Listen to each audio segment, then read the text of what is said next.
The gunshot that tore through Noah Reed's side on that Tuesday afternoon wasn't meant for him. It was meant for a 6-year-old girl he'd never met. In 3 seconds, a widowed single father became a hero, a CEO's carefully controlled world shattered, and 2 broken families began their journey toward becoming whole again. This is the story of how one split-second decision in a neighborhood park changed 4 lives forever. I'm sharing this story from Denver, Colorado. Let me know in the comments where you're watching from. I'd love to see how far this story reaches. The September sun hung low over Riverside Park, painting long shadows across the worn grass where Noah Reed sat on a weathered bench, his work boots still dusty from the construction site he'd just left. His eyes tracked his 7-year-old son Max as the boy dribbled a soccer ball between orange cones, his tongue poking out in concentration, the same expression Sarah used to make when she was focused on something important. God, Sarah. Even after 18 months, the ghost of her still caught him off guard in these quiet moments. The way Max tilted his head when he laughed, the determined set of his jaw when he missed a goal, all of it was Sarah living on in their son. "Dad, watch this," Max called out, setting up for what he dramatically dubbed his super strike. Noah forced a smile, pushing down the familiar ache. "Show me what you've got, buddy." The ball sailed wide, bouncing off the chain-link fence with a metallic rattle. Max's shoulders slumped for a moment before he jogged after it, already plotting his next attempt. That resilience that was all Noah. At least he'd given the kid something useful. The park was unusually quiet for a Tuesday afternoon. Most families wouldn't arrive until after 5 when the heat broke and the after-school programs let out. Noah preferred these stolen hours, just him and Max, no sympathetic looks from other parents who knew their story, no well-meaning attempts to set him up with someone's sister or cousin. Just a father and son finding their rhythm in a world that had tilted off its axis. He pulled out his phone, checking the time. 4:17. They had another 20 minutes before he needed to start dinner. Another notification from the construction company: overtime available this weekend. He'd take it, of course. He always did. The Bills didn't care that he was tired, that Max barely saw him some weeks. Single-parent mathematics were simple and cruel: time or money, never both. A flash of movement caught his eye. A little girl in a purple dress running toward the playground, her dark hair streaming behind her like a banner. She couldn't have been more than 6, maybe 7. Something about her carefree sprint made Noah's chest tighten. Sarah would have loved to see Max with a little sister, had talked about it endlessly during those last months before the cancer took her voice, then her strength, then everything else. The girl climbed the playground's rope ladder with surprising agility, her laughter carrying across the park like wind chimes. Noah noticed she was alone, unusual for a child that young. He scanned the park, looking for a parent, a nanny, anyone. There, a woman in a charcoal business suit sitting on a bench near the playground, her attention buried in her phone, fingers flying across the screen. Even from 50 yards away, Noah could see the tension in her shoulders, the way she held herself like a compressed spring. "Dad, I'm thirsty." Max had materialized at his elbow, face flushed from exertion. Noah handed him the water bottle from their bag. "Small sips, remember, don't want you getting a cramp." Max gulped eagerly, water dribbling down his chin. "Can we stay a little longer? Please." 10 more minutes, Noah conceded, ruffling his son's sweaty hair. "Then we need to—" The scream that split the air wasn't a child's playful shriek. It was raw terror, primal and wrong. Noah's head snapped toward the playground. The woman in the suit had leaped to her feet, her phone tumbling forgotten to the ground. But she was 40 yards away, and the man who had emerged from behind the playground equipment was already moving toward the little girl in purple. Time dilated, each second stretching like taffy. The man wore a gray hoodie despite the heat his face obscured. His right hand emerged from his pocket, and even from this distance, Noah recognized the dull metal gleam of a handgun. The little girl stood frozen at the top of the slide, her mouth open in a silent scream. Noah didn't think. Thinking would have killed her. His body moved before his mind could catalog all the reasons this was insane. He had Max to think about. He was unarmed. He was just a construction worker, not a hero. But his legs were already pumping, covering ground with the same desperate speed he'd once used to race through hospital corridors, trying to reach Sarah's room before number focus. The distance collapsed. 30 yards, 20. The gunman was shouting something, his words lost in the roar of blood in Noah's ears. The woman in the suit was running too, but she was in heels, stumbling too far away. 10 yards. The gun swung toward the little girl. 5 yards. Noah could see the man's finger tightening on the trigger. 0. He wrapped his arms around the child, spinning his body to shield her as the world exploded in sound and pain. The bullet hit him just below his ribs on the left side, a sledgehammer blow that drove the air from his lungs. His momentum carried them both off the playground platform. He tried to control their fall, taking the impact on his back, while keeping the girl protected against his chest. They hit the wood chips hard. The pain from the gunshot wound went supernova, radiating through his entire body like liquid fire. The little girl was sobbing against his chest, her small fingers clutching his shirt. He could feel something warm and wet spreading across his side. "It's okay," he heard himself gasping. "You're okay! I've got you!" Footsteps pounded around them, running, shouting chaos. Someone was screaming for police for an ambulance. The gunman's footsteps were retreating fast, getting fainter. Noah tried to lift his head to see where Max was, but the world tilted sickeningly. "Don't leave me!" The little girl's voice was muffled against his chest. "Please don't leave me!" Small hands pressed against his face, and Noah forced his eyes to focus.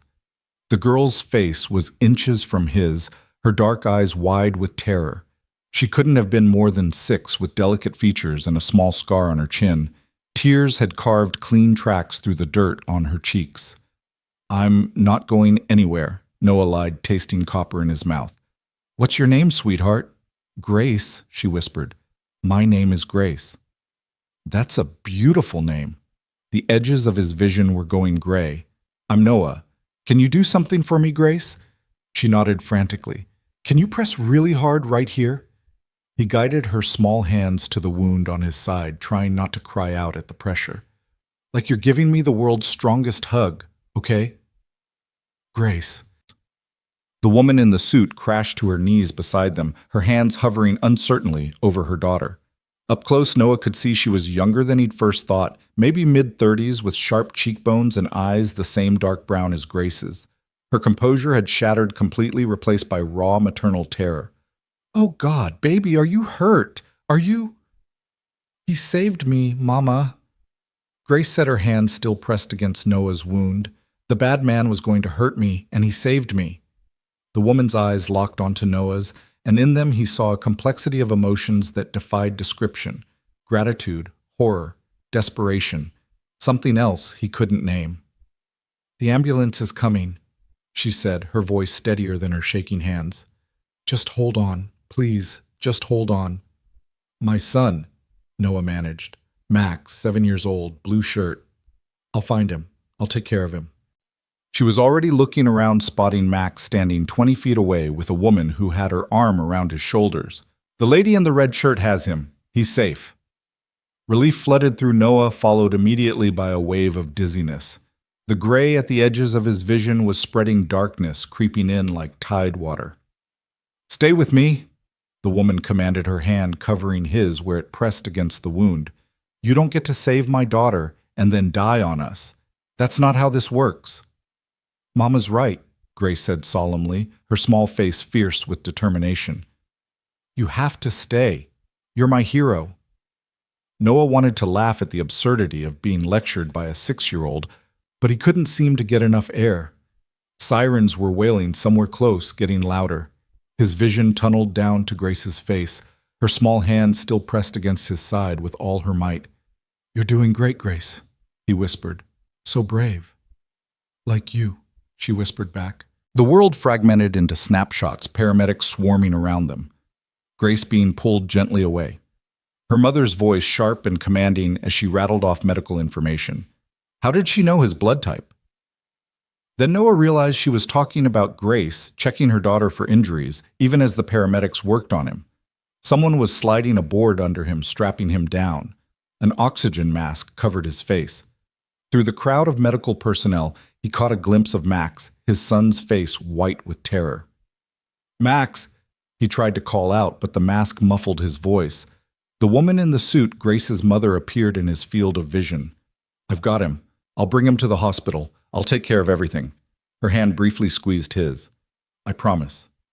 The ambulance doors were closing. The last thing Noah saw was Grace's face pressed against the window of her mother's car, her small hand raised in what might have been a wave or a promise.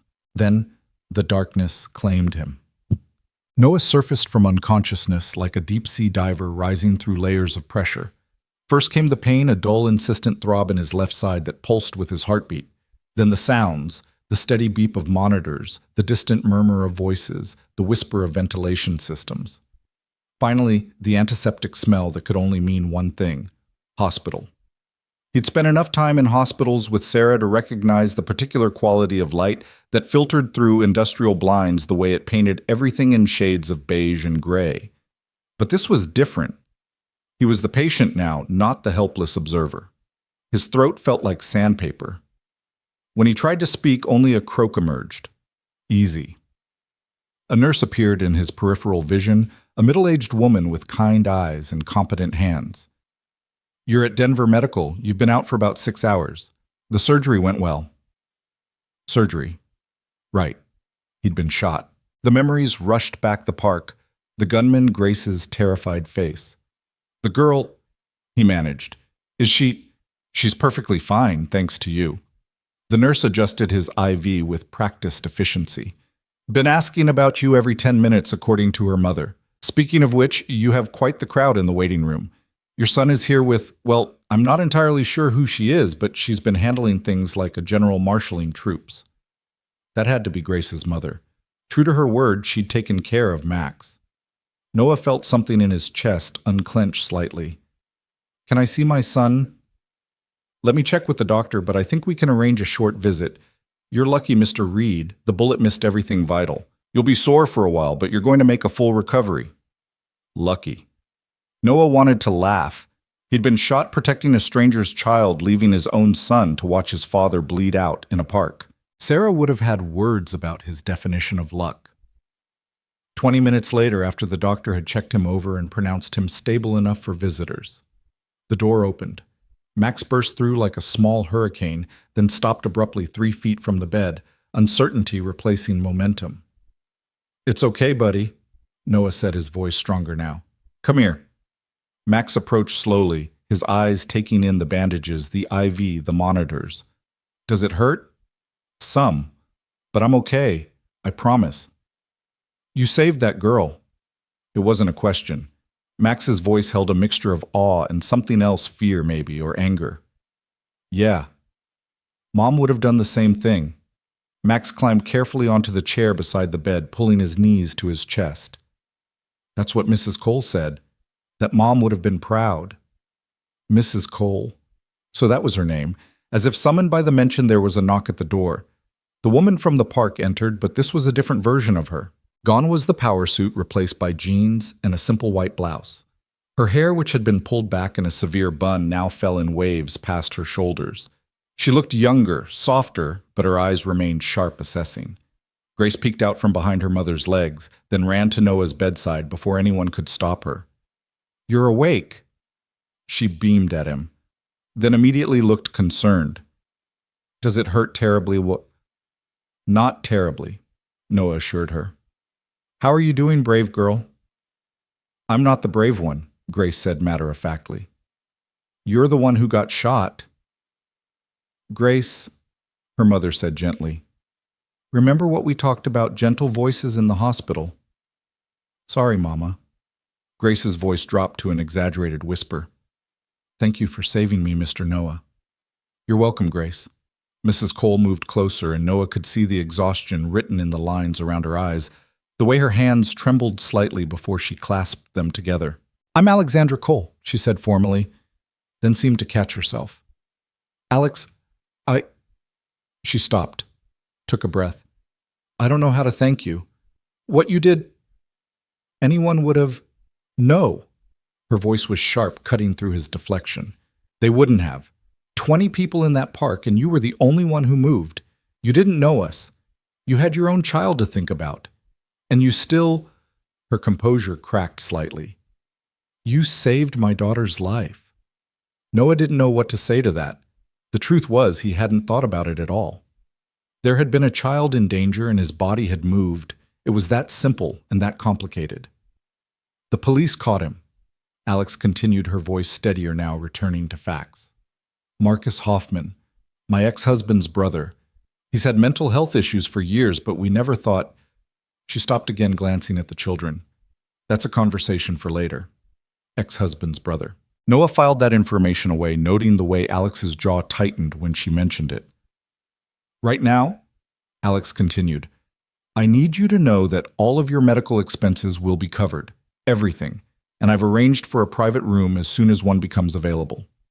That's not necessary. It is. Her tone brooked no argument. I've also spoken with your employer. You'll receive full pay during your recovery, no questions asked. Noah blinked. How did you... I have resources, Mr. Reed, and when someone saves my daughter's life, I use them. She paused, seeming to realize how that sounded. I'm sorry. I don't mean to steamroll you. It's just, this is what I do. I fix things, I solve problems. And right now, making sure you and your son are taken care of is the only thing keeping me from completely falling apart. The vulnerability in that admission caught Noah off guard. Behind the composed exterior, Alexandra Cole was barely holding it together. Mom doesn't cry, Grace announced, but her eyes were all red in the car. Grace. Alex's cheeks flushed. It's true. And you said the F word twice. Max giggled, the first genuine laugh Noah had heard from him since he'd woken up. The sound loosened something in Noah's chest.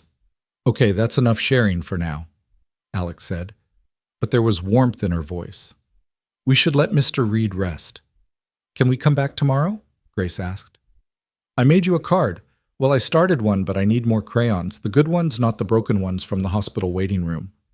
You're welcome any time, Noah said, meaning it. As Alex herded Grace toward the door, she paused. Is there anyone I should call family, a girlfriend? No, Noah said quietly. It's just me and Max. Something shifted in Alex's expression, understanding maybe, or recognition. I have Grace's nanny bringing dinner for Max in about an hour. Is Chinese food okay? I didn't know if he had allergies. Chinese is great, thank you. She nodded, then ushered Grace out. At the door, Grace turned back and waved enthusiastically. Bye, Mr. Noah, bye, Max. See you tomorrow. After they left, the room felt oddly empty. Max scooted his chair closer to the bed. She's intense, Max said thoughtfully. Mrs. Cole, I mean. She made like 1 million phone calls in the waiting room, and she knew my full name and birthday and everything without asking. How did she... She said she had her assistant look it up. She wanted to make sure she could take care of me properly. Max picked at a thread on his jeans. She seems sad, though, like underneath, the way you get sometimes. Out of the mouths of babes, Noah reached out, ignoring the pull of his stitches, and took his son's hand. I'm sorry you had to see that, buddy. Me getting hurt. Max squeezed his fingers. I was scared, but Mrs. Cole said you were too tough to let a little bullet stop you. She said you were a hero. I'm not a hero, I just... Dad. Max's voice was serious, too old for his 7 years. You saved a little kid. That's literally the definition of a hero. Even I know that. Before Noah could respond, his phone buzzed on the bedside table. Max handed it to him. The screen showed dozens of missed calls and messages. Word had gotten out, apparently. His foreman wondering what the hell had happened. Neighbors, parents from Max's school... 3 calls from a number he didn't recognize with a Colorado Springs area code. You're famous, Max said, peering at the screen. Jimmy's mom texted like 6 times. Famous. Great. That was exactly what he needed, more attention, more sympathy, more people looking at him and Max like they were broken things that needed fixing. But as Noah scrolled through the messages, he noticed something else. Offers of help. People wanting to bring meals, watch Max, whatever they needed. Community. Something he'd held at arm's length since Sarah died, too proud or too hurt to accept. Maybe it was the pain medication or the residual adrenaline or just the strangeness of the day. But Noah found himself thinking that maybe, just maybe, letting people help wasn't the worst thing in the world. The next 3 days fell into an unexpected rhythm. Noah would wake to find Max already there, having been dropped off by Grace's nanny before school. Alex would arrive around 9 after getting Grace to kindergarten, always with coffee that was significantly better than the hospital sludge, and usually with some kind of paperwork. "I'm not signing this," Noah said on the third morning, pushing back the contract she'd placed on his tray table. "You haven't even read it," Alex pointed out, sipping her own coffee with the casual elegance of someone who had never spilled anything in their life. "I don't need to. I can see the number at the bottom. $100,000 is not a reasonable compensation for saving my daughter's life." Alex's eyebrow arched. "I disagree. It's too much. It's not enough, but my lawyer said anything more would look suspicious to the IRS. Noah stared at her. "You're serious?" "I'm always serious about money, Mr. Reed. It's one of my character flaws, according to my ex-husband, among many others." There it was again, that flash of vulnerability quickly covered by dry humor. Noah was starting to recognize the pattern. Alexandra Cole was a fortress of competence, with hairline cracks she constantly worked to seal. "I can't accept this." "Then donate it to charity. Set up a college fund for Max. Paper your walls with it. I don't care what you do with it, but I need you to take it." "Why?" Alex set down her coffee and really looked at him. In the morning light from the window, he could see the exhaustion she was hiding beneath carefully applied makeup.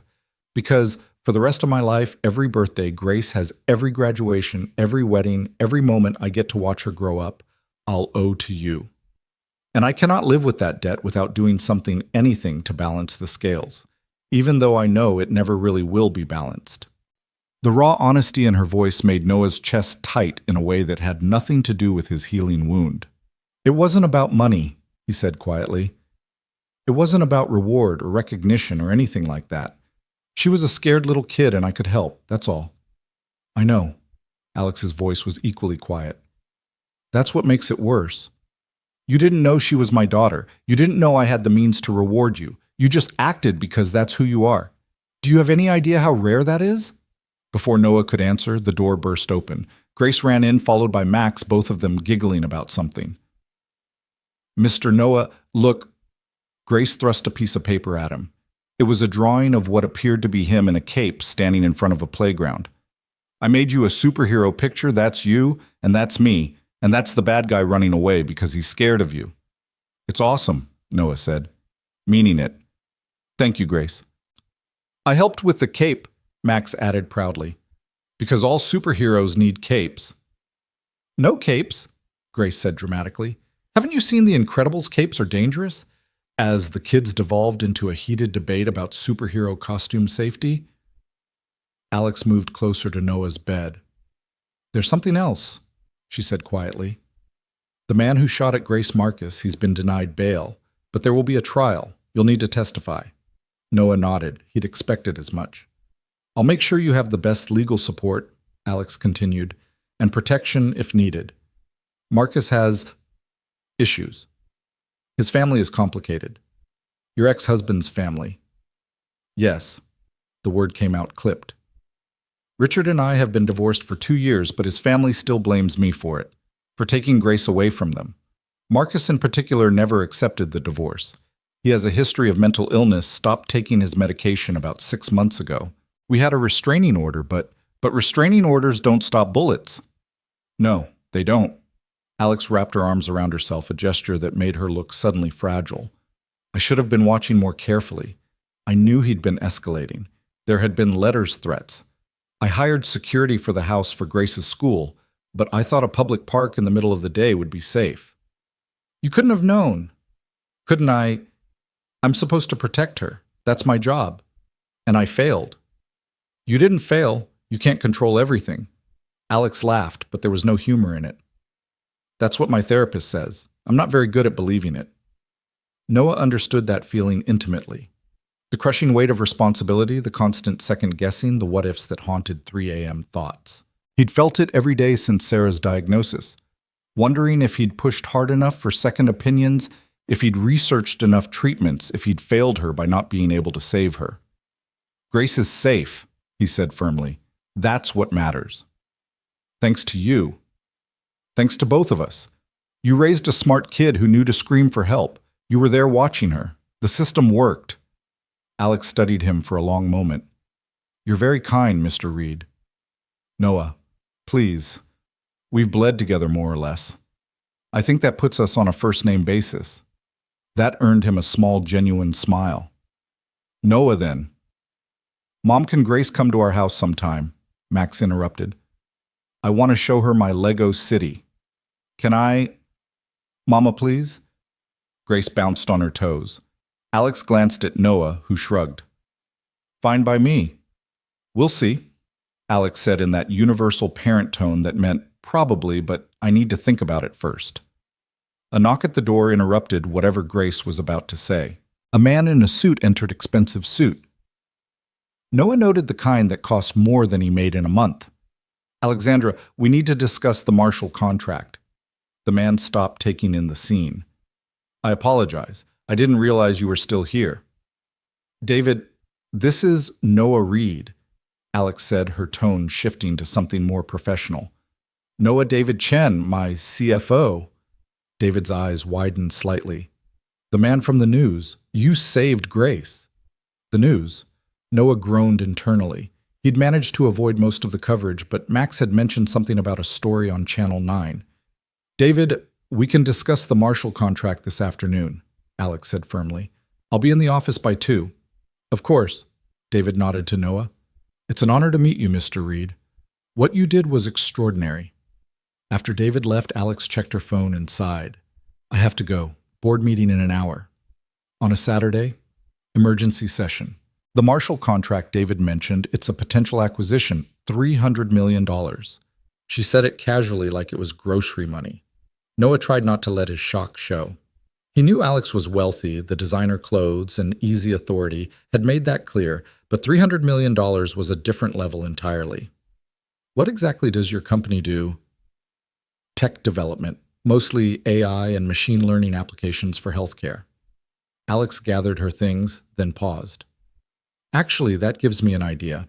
Do you have any experience with facilities management? I've been in construction for 15 years. Why? We're expanding our Denver campus. I need someone to oversee the construction and then transition to managing building operations, someone I can trust. She pulled out a business card, writing something on the back. Think about it. The salary would be, competitive. Before Noah could respond, she was ushering the kids toward the door, promising Grace they could come back tomorrow. Noah looked at the card. Alexandra Cole, CEO, Cole Technologies. On the back, she'd written a number that made his head spin. It was more than double what he made now, with benefits that probably included actual health care instead of the bare minimum plan he currently had. He set the card aside. He couldn't think about that now. Taking charity was one thing, but taking a job he hadn't earned. That was something else entirely. The afternoon stretched quiet after the morning's chaos. Max had been picked up by Grace's nanny for a play date, something that would have seemed impossibly surreal a week ago. Noah dozed fitfully, his dreams a mixture of memory and medication. Sarah in a hospital bed. Grace's terrified face, the sound of the gunshot echoing endlessly. He woke to find someone new in his room.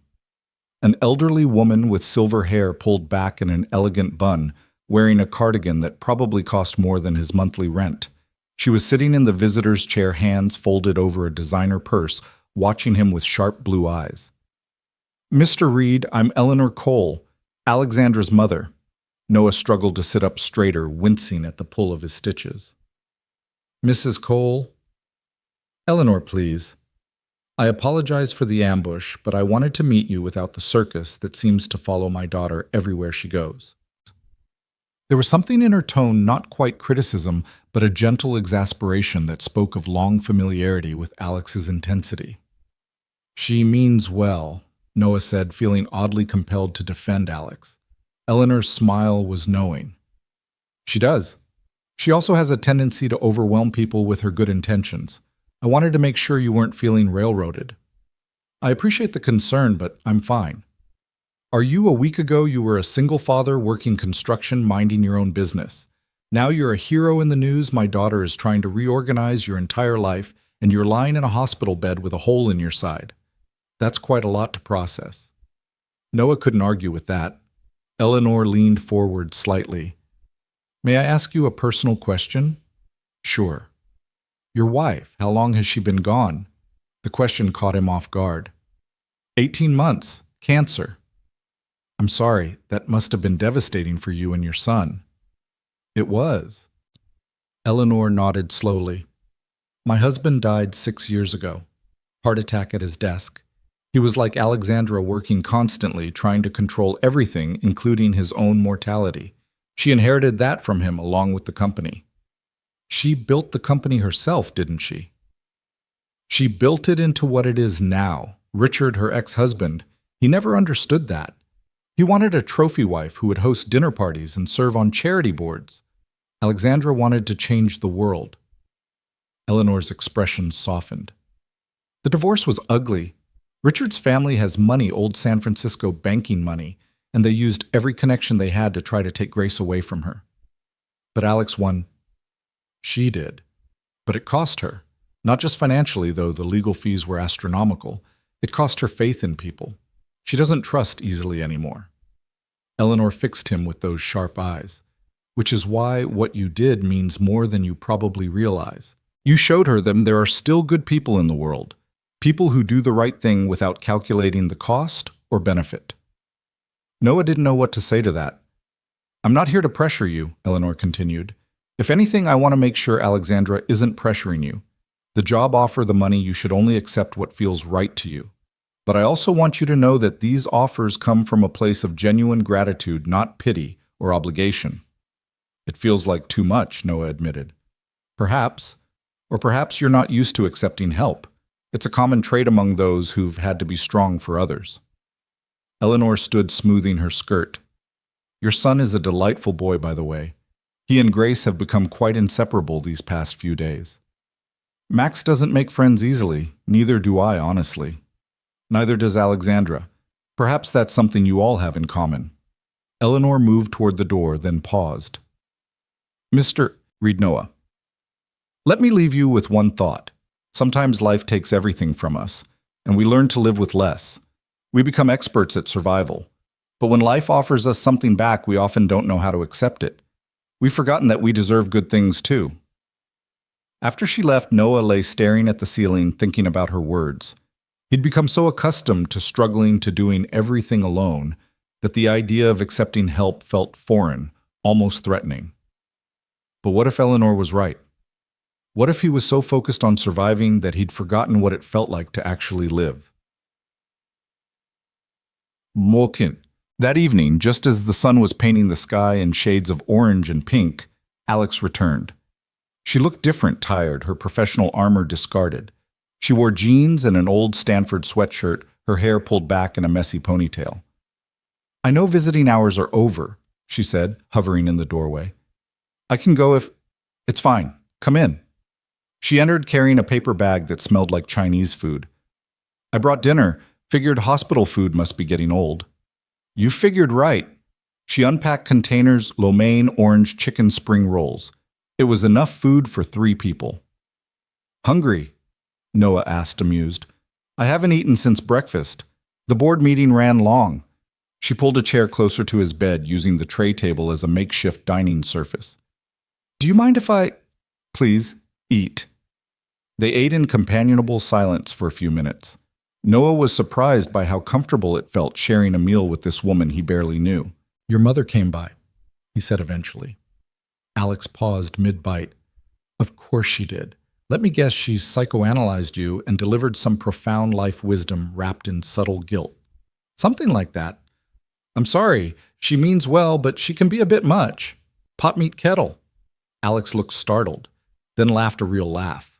Not the controlled professional chuckle he'd heard before. Fair point. She was actually very kind. She wanted to make sure I wasn't feeling pressured. Are you feeling pressured? Noah considered the question. A little, but not in a bad way. More like, I'm not used to people wanting to help. I know the feeling.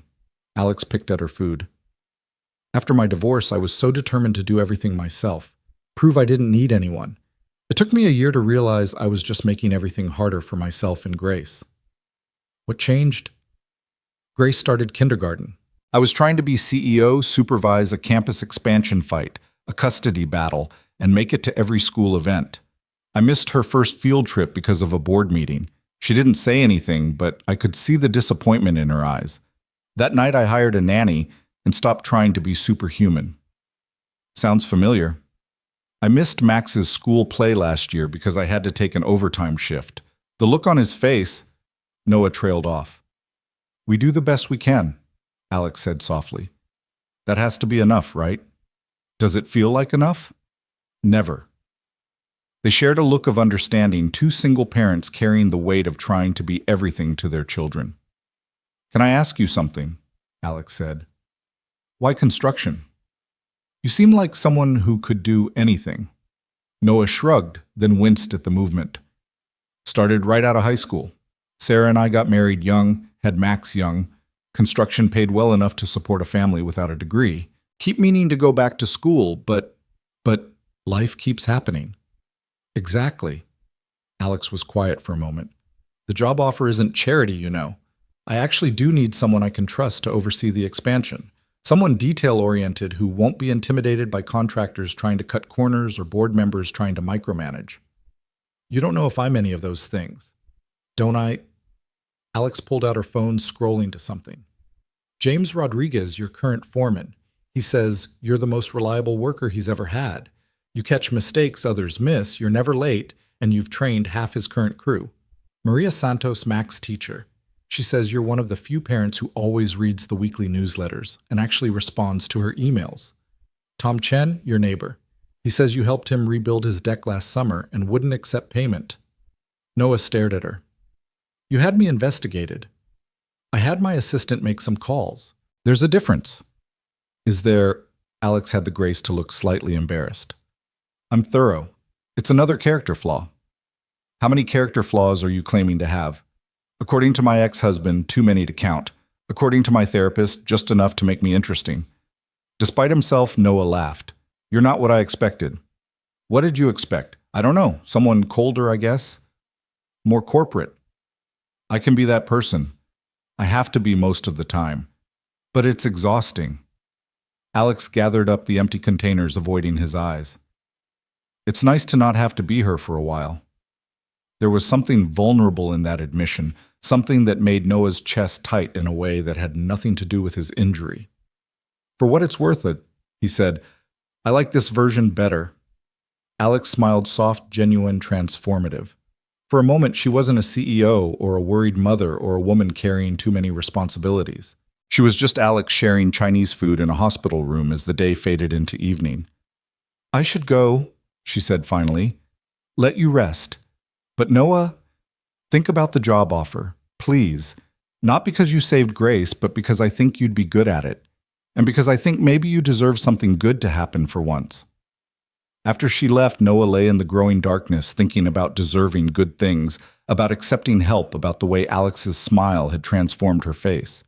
He thought about Max and Grace becoming friends, about the possibility of a job that would mean regular hours and health insurance, and maybe even time to coach Max's soccer team.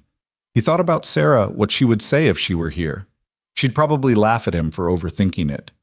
Stop being so proud, she'd say. Let people help you. Let yourself be happy. The moon was rising outside his window, full and bright. Somewhere in the city, Max was probably getting ready for bed at his own house, hopefully tired from playing with Grace.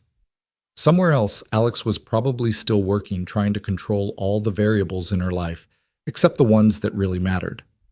Noah reached for the business card on his bedside table, running his finger over the embossed letters of her name. Alexandra Cole. Alex. Such a small difference, but it felt significant.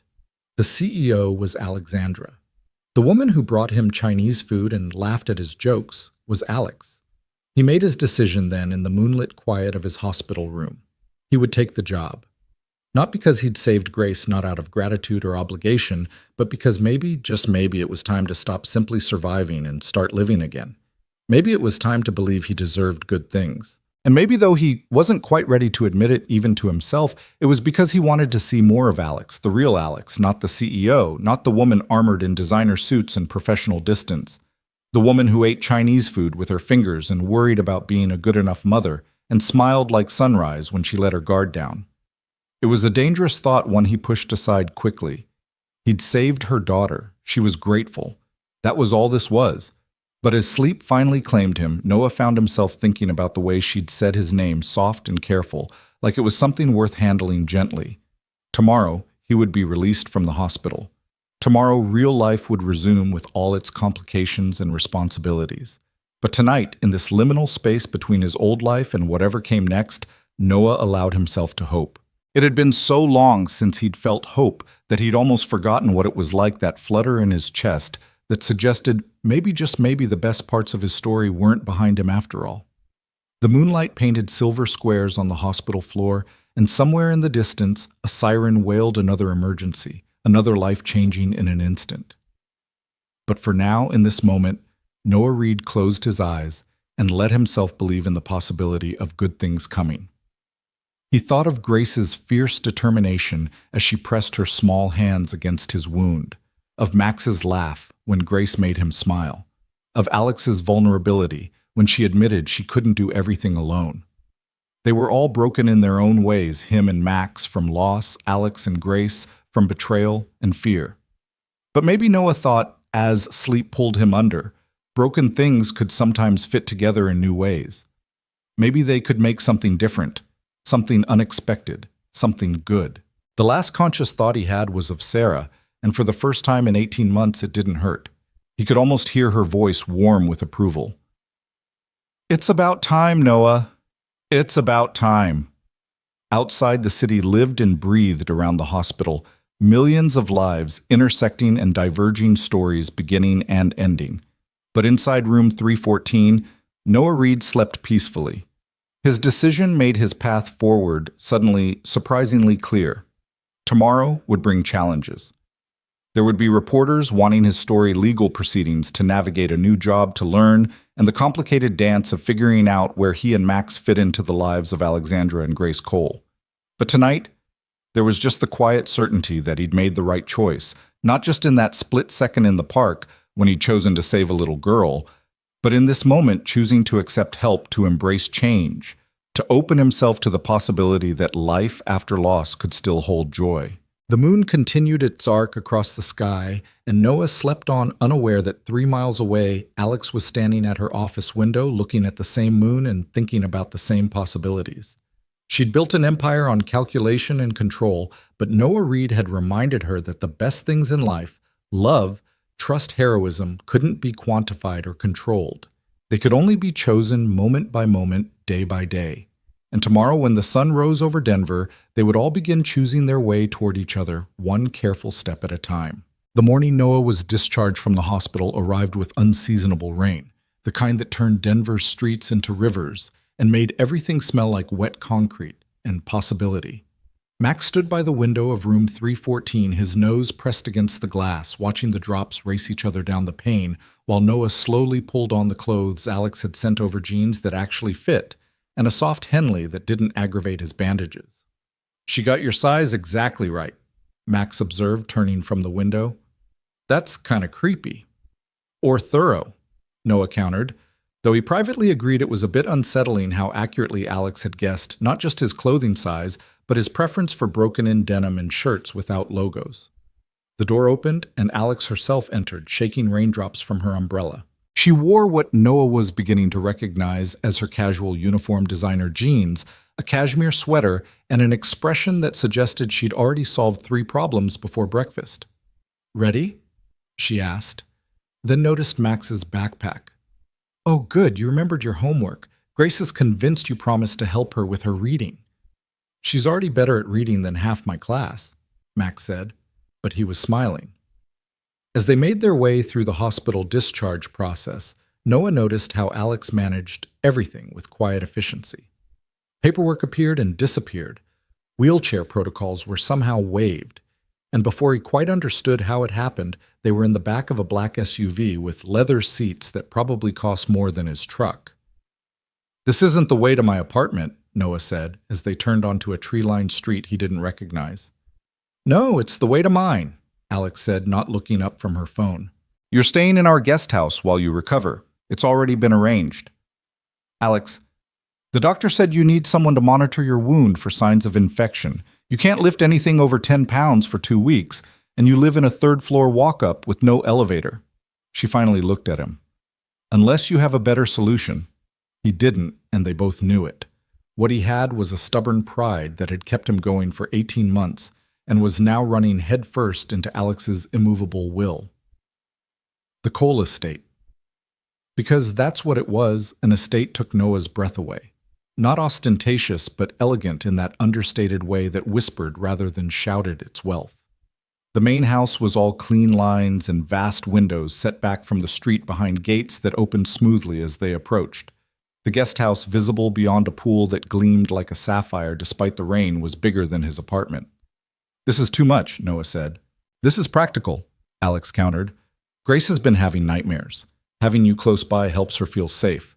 Are you really going to argue with a 6-year-old's mental health?" It was masterfully played, and Noah had to admire the strategy, even as he recognized the manipulation.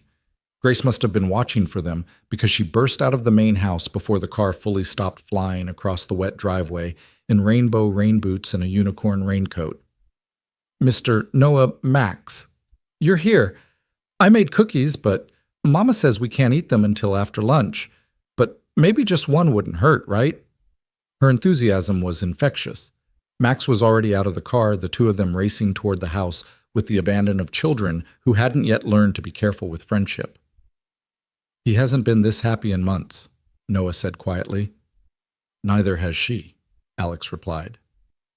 Marcus, my ex-brother-in-law, his actions took something from her. Some essential trust that the world was safe. Seeing you recover having Max as a friend, it's giving that back to her. They made their way to the guest house slowly, Noah trying not to lean too obviously on the railing of the pathway.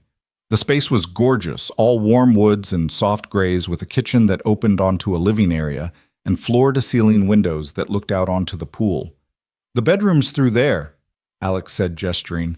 "I had some of your things brought over from your apartment. Nothing personal, just clothes and necessities.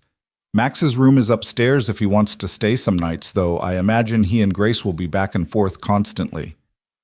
Noah sank onto the couch, exhaustion hitting him suddenly. The simple act of leaving the hospital had drained him more than he wanted to admit. Alex disappeared into the kitchen, returning with a glass of water and a pill bottle. "Antibiotics.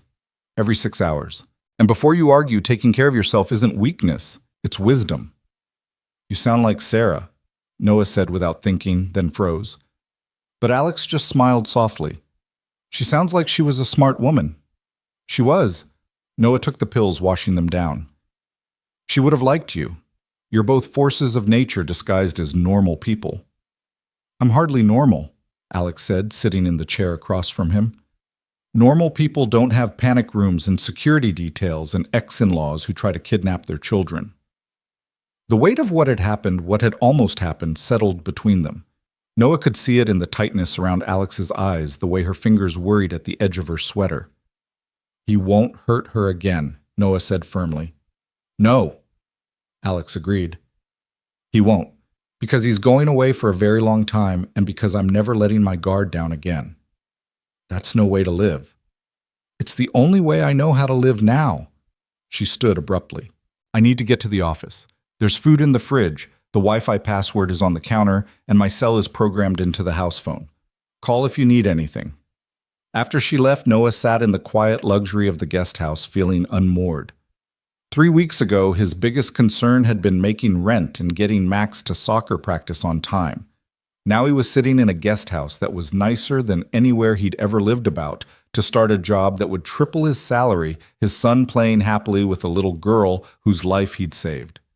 Sarah would have found it all hilarious. "Look at you," she would have said, accidentally stumbling into a whole new life. "Try not to overthink it, babe." But overthinking was all Noah had these days. It was easier than feeling. The rain had stopped and weak sunlight was trying to pierce the clouds. Through the windows, he could see Max and Grace in the main house's kitchen, apparently decorating cookies with what looked like half a bottle of sprinkles. Alex's housekeeper, a maternal woman named Rosa, who'd introduced herself earlier, was supervising with an indulgent smile. Noah's phone buzzed, a text from an unknown number. "This is David Chen. Alex asked me to send you the details for Monday's construction meeting. Attached is the project scope. She speaks highly of your expertise." Monday. 5 days away. 5 days to figure out how to transform himself from Noah Reed construction worker to Noah Reed Director of Facilities Management for Coal Technologies. The title alone made him feel like an imposter. But then he thought about Max's face when he'd seen his room in the guest house, a real room, not the converted closet that passed for his bedroom in their apartment. He thought about health insurance that would actually cover things about being able to say yes when Max asked if he could join the traveling soccer team. He thought about Alex trying to be everything to everyone, carrying the weight of her company and her daughter's safety on shoulders that were strong but not invincible. Maybe they all needed this, whatever this was turning into. The afternoon passed in a blur of kids' laughter and surprising domesticity. Rosa insisted on feeding everyone, producing a spread of sandwiches and soup that turned into an impromptu party. Grace regaled them with stories from kindergarten. Max actually talked full sentences, opinions, jokes even. It was like watching him come back to life. "Mr. Noah," Grace said suddenly, her face serious, "are you going to live here forever now?" "Not forever," Noah said carefully. "Just until I'm better. But what if I want you to stay forever? And Max, too." Max looked up hopefully, and Noah felt his heart crack a little. These kids, both of them carrying losses too big for their small bodies, were already weaving themselves together into something that looked dangerously like family. "We'll see," Noah said, using Alex's deflection from earlier. "Grown-ups always say that when they mean no," Grace observed sagely. "Sometimes they say it when they mean maybe," Rosa interjected, winking at Noah. "Now who wants to help me make dinner?" As the kids scrambled to help, Rosa lingered near Noah. "She's been different since you saved Grace," she said quietly. "Ms. Alex, she smiles more.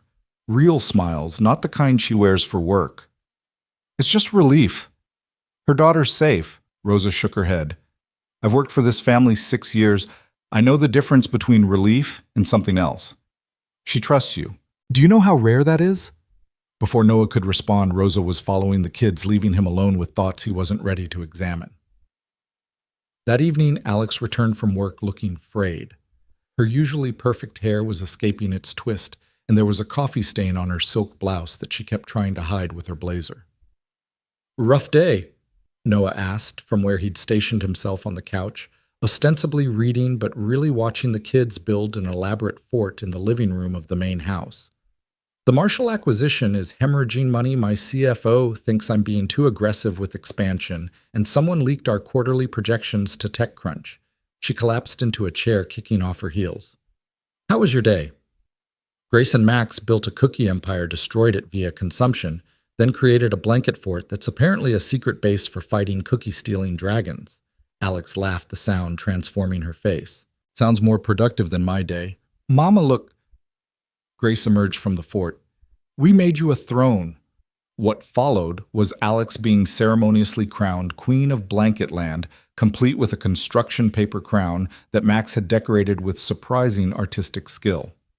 Watching her crawl into the fort designer suit and all to accept her royal duties, Noah felt something shift in his chest. This was dangerous territory. He was here because he'd saved her daughter, because he needed help recovering, because their kids had become friends. Adding anything else to that equation would complicate everything. But then Alex emerged from the fort with her hair completely disheveled, laughing at something Grace had whispered, and Noah realized it was already complicated. Had been from the moment she'd sat in his hospital room eating Chinese food like a normal person, instead of the untouchable CEO she presented to the world. Later, after the kids had been wrestled into pajamas and story time had stretched into 3 books instead of 1. Noah and Alex found themselves on the patio of the main house sharing a bottle of wine that probably cost more than his monthly grocery budget. "I don't usually drink," Alex said, staring at her glass. "Control issues, you know. But today you needed it. Today I wanted to walk into that board meeting and tell them all exactly what I thought of their risk-averse, small-minded approach to innovation." She took a sip. "But I didn't. I smiled and presented data and played the game." "Why?" "Because I have 4,300 employees depending on me to keep the company stable. Because I have Grace to think about. Because being right isn't the same as being effective." Noah understood that calculus intimately. How many times had he wanted to tell his foreman exactly what he thought of the corner cutting and favoritism? But he'd kept quiet because Max needed stability more than Noah needed to be right. "It's exhausting," he said, "being responsible all the time." "Exhausting," Alex agreed. "Sarah, did she work?" "She was a teacher, third grade. She loved it, loved the kids, loved the chaos of it all. She was diagnosed the summer before Max started kindergarten. She tried to keep working, but—" Noah trailed off, lost in the memory of Sarah trying to hide her exhaustion, pretending the chemo wasn't destroying her from the inside out. How long was she sick? 14 months from diagnosis to— he couldn't say it even now. The doctors gave her 6 months initially. She fought for every extra day. "For you and Max?" "Yeah." Noah stared at his wine. "Sometimes I wonder if I should have let her go sooner, if holding on so tight was selfish." Alex's hand covered his on the table. It wasn't selfish. It was love. They sat in silence, her hand warm on his, the night air cool around them. Somewhere in the distance, a siren wailed, but here in this bubble of safety and wealth, it felt like another world. "I should go," Noah said, finally not moving. "You should rest." Alex agreed, not pulling her hand away. It was Grace's scream that shattered the moment. Both parents were moving before conscious thought. Noah, ignoring the sharp pull of his stitches as he followed Alex's sprint into the house. They found Grace sitting up in bed, tears streaming down her face, Max already there, trying to comfort her. "The bad man was back," she sobbed. "He was trying to take me again." Alex gathered her daughter close, rocking her gently. "It was just a dream, baby. You're safe. The bad man is in jail." "But what if he gets out? What if he comes back?" "He won't," Noah said firmly, sitting on the edge of the bed. "You know why?" Grace shook her head. "Because you've got a whole team protecting you now. Your mom, Rosa, Max, me. We're like the Avengers, but better because we're real." "Really?" Grace's voice was small. "Really. And you know what else? You're brave. Braver than you know. You did exactly what you were supposed to do that day you called for help. That takes courage." Grace looked at him with those dark eyes, so like her mother's. "Were you scared?" "Terrified," Noah admitted. "But being brave doesn't mean not being scared. It means doing what's right even when you are scared. Like when I had to get shots at the doctor. Exactly like that." Grace considered this, then held out her arms to Noah. He hugged her carefully, mindful of his injury, feeling her small body relax against him. "Will you stay until I fall asleep?" she asked. Noah looked at Alex, who nodded. "We'll both stay," Alex said. They ended up in an awkward configuration. Alex on one side of Grace's bed, Noah on the other. Max curled up at the foot like a loyal puppy. Grace held both their hands, her grip surprisingly strong for such a small child. "Tell me a story," she demanded. "A happy one." Noah looked at Alex, who shrugged. "You're the one who promised we're the Avengers." So Noah found himself spinning a tale about Princess Grace and her loyal knight Max, protecting their kingdom from dragons who turned out to just be lonely and needed friends. Alex added details. The dragons loved cookies. They were afraid of the dark, too. They just wanted to be understood. By the time the story wound down, both kids were asleep. Noah and Alex extracted themselves carefully, ending up in the hallway outside Grace's room. "Thank you," Alex whispered. "She hasn't let anyone but me comfort her since it happened. She's processing. It'll take time. You're good with her, with kids in general." "I had a good teacher," Noah said, thinking of Sarah and all her patience, her endless well of love for children, even ones that weren't hers. They stood there in the dimly lit hallway, neither moving to leave. Alex had taken her hair down at some point, and it fell in waves past her shoulders. There was a vulnerability to her in this moment, stripped of her professional armor. "I should let you rest," she said finally. "Probably." Neither moved. "Noah, she started, then stopped. "The job starts Monday, if you're sure you want it." "I'm sure." "It won't be easy. The construction crews we've been working with are resistant to oversight. They've been cutting corners, inflating costs. I need someone who can stand up to them." "I've been standing up to tough guys on construction sites since I was 18. I can handle it." I know you can. She smiled soft and genuine. That's why I want you for the job. The weight of the day was catching up to Noah, his injury throbbing with each heartbeat. Alex must have noticed because she steadied him with a hand on his arm. Let me help you back to the guest house. I can manage. I know you can, but you don't have to. It was such a simple statement, but it hit Noah like a physical blow. You don't have to. For 18 months, he'd had to do everything, be mother and father to Max, keep working, despite his grief, hold everything together through sheer will. The idea that he didn't have to, that someone else could help carry the weight, was both terrifying and intoxicating. They walked slowly through the garden, Alex's hand on his arm, steadying him. The night was clear now, stars visible despite the city lights. It felt like walking through a dream too perfect to be real, too good to last. At the guest house door, Alex paused. I meant what I said before, about you staying as long as you need. This isn't charity, Noah. This is, I don't know what this is, but it feels right. Yeah, Noah agreed. It does. She stretched up and kissed his cheek, the touch so light he might have imagined it. Then she was gone, walking back to the main house, leaving Noah standing in his doorway with his hand pressed to his cheek like a teenager after his first kiss. Inside, he took his antibiotics, changed his bandages, and lay in the too comfortable bed thinking about the turn his life had taken.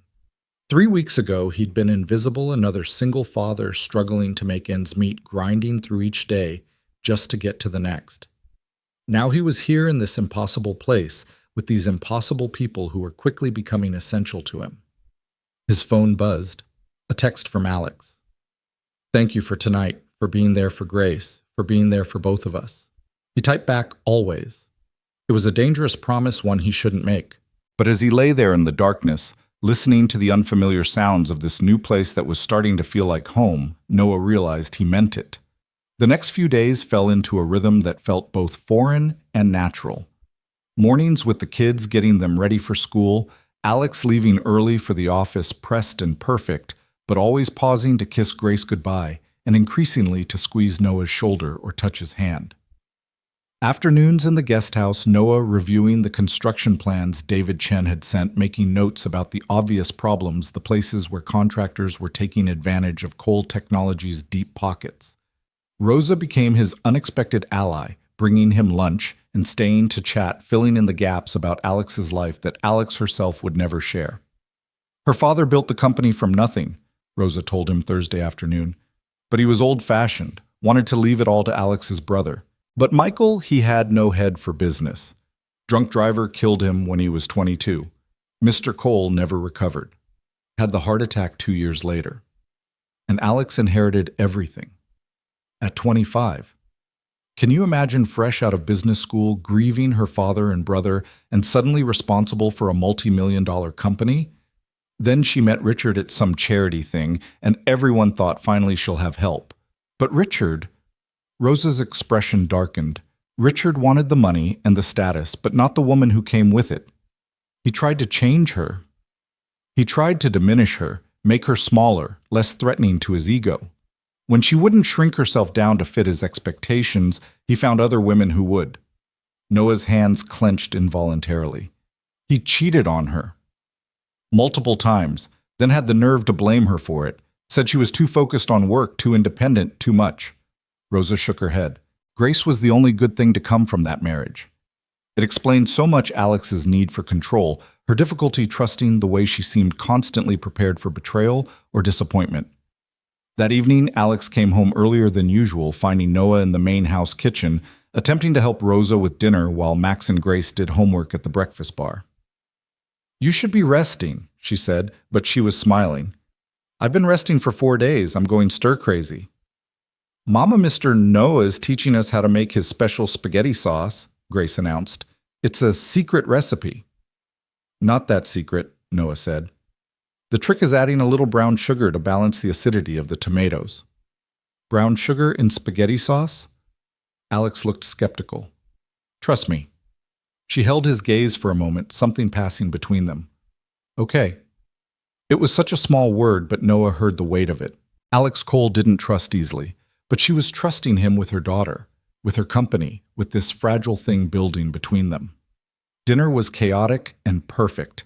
Grace got sauce on her nose, Max actually laughed at Alex's terrible jokes, and Rosa pretended not to notice when she served dessert that there was something different about the way Alex and Noah looked at each other. "Tell us about when you and Dad met," Max said suddenly, then looked stricken. "I mean, if you want to. You don't have to." Noah's throat tightened. Max rarely asked about Sarah anymore, as if talking about her might hurt too much. "We met in high school," Noah said carefully. "She was new, just moved from California. Walked into chemistry class like she owned the place, sat right in front of me and turned around and said, 'You look smart. Want to be lab partners?'" "What did you say?" Grace asked, enthralled. "Nothing. I just nodded like an idiot. Couldn't believe the prettiest girl in school wanted to be my partner." "Was she really the prettiest?" Max asked. "To me, she was. Still is." Noah caught Alex watching him with an expression he couldn't read. She had this laugh that could light up a room, and she was terrible at chemistry but brilliant at everything else. I helped her pass science. She helped me pass at being brave enough to ask her out. "How did you ask her?" Grace wanted to know. Noah smiled at the memory.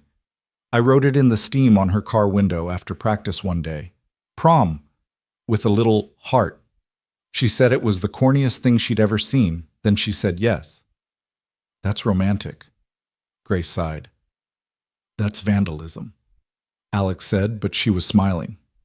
After dinner, the kids disappeared to play video games, and Rosa shooed Noah and Alex out of the kitchen, insisting on handling the dishes alone. They ended up on the patio again, the evening tradition that had developed without either of them acknowledging it. "Max doesn't usually talk about his mom," Noah said. "Grace doesn't usually let people close enough to need to talk about anything." Alex pulled her knees up to her chest, making herself smaller in the chair. "She's been different since you came. More open. More like she was before. Before the divorce. Before Richard showed his true colors. She was 3 when she saw him with another woman. At a restaurant where I was supposed to meet them. She didn't understand what was happening, but she knew something was wrong. Kids always know." "I'm sorry." "Don't be. It led us here, didn't it?" She looked at him, then really looked at him. "I've been thinking about what my mother said to you, about deserving good things." "Yeah. I think she was right. We've both been in survival mode for so long we've forgotten what it feels like to actually live, to want things beyond just getting through the day." "What do you want?" Noah asked, his voice low. Alex was quiet for so long he thought she wouldn't answer.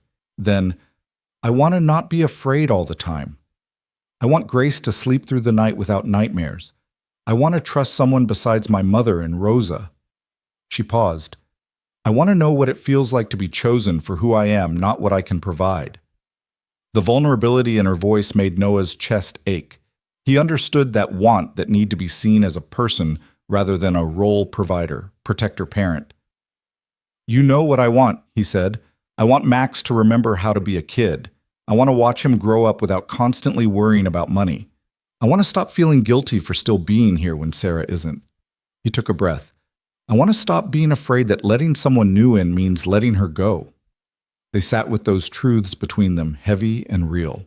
Inside, they could hear the kids laughing at something on the TV, Rosa singing along to the radio in the kitchen. It was domestic and messy and imperfect and somehow exactly right. "Monday's going to change things," Alex said finally. "Yeah. You'll be my employee. There will be boundaries, professional ones." "I know." "Do you?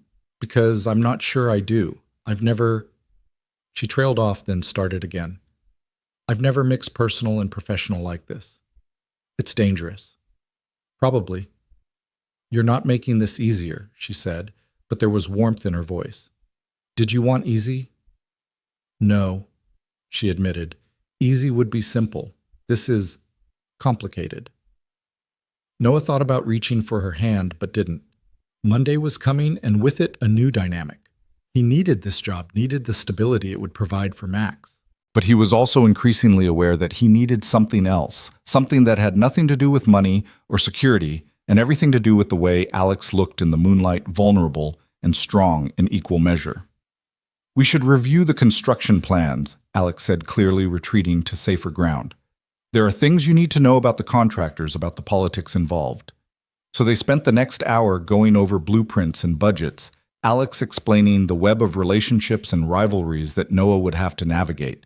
She was brilliant, like this strategic and insightful, seeing 3 moves ahead like a chess master. Thompson Construction has the primary contract, but they've been subcontracting to Martinez without proper oversight. Martinez is good, but expensive, and I suspect Thompson is pocketing the difference. Classic scheme. I've seen it a dozen times. You need someone on site daily, someone who knows construction and isn't intimidated by the crews. That's why I need you. The way she said it, looking directly at him, made it sound like she needed him for more than just the job. But before Noah could respond, Max appeared in the doorway. Dad, I don't feel good.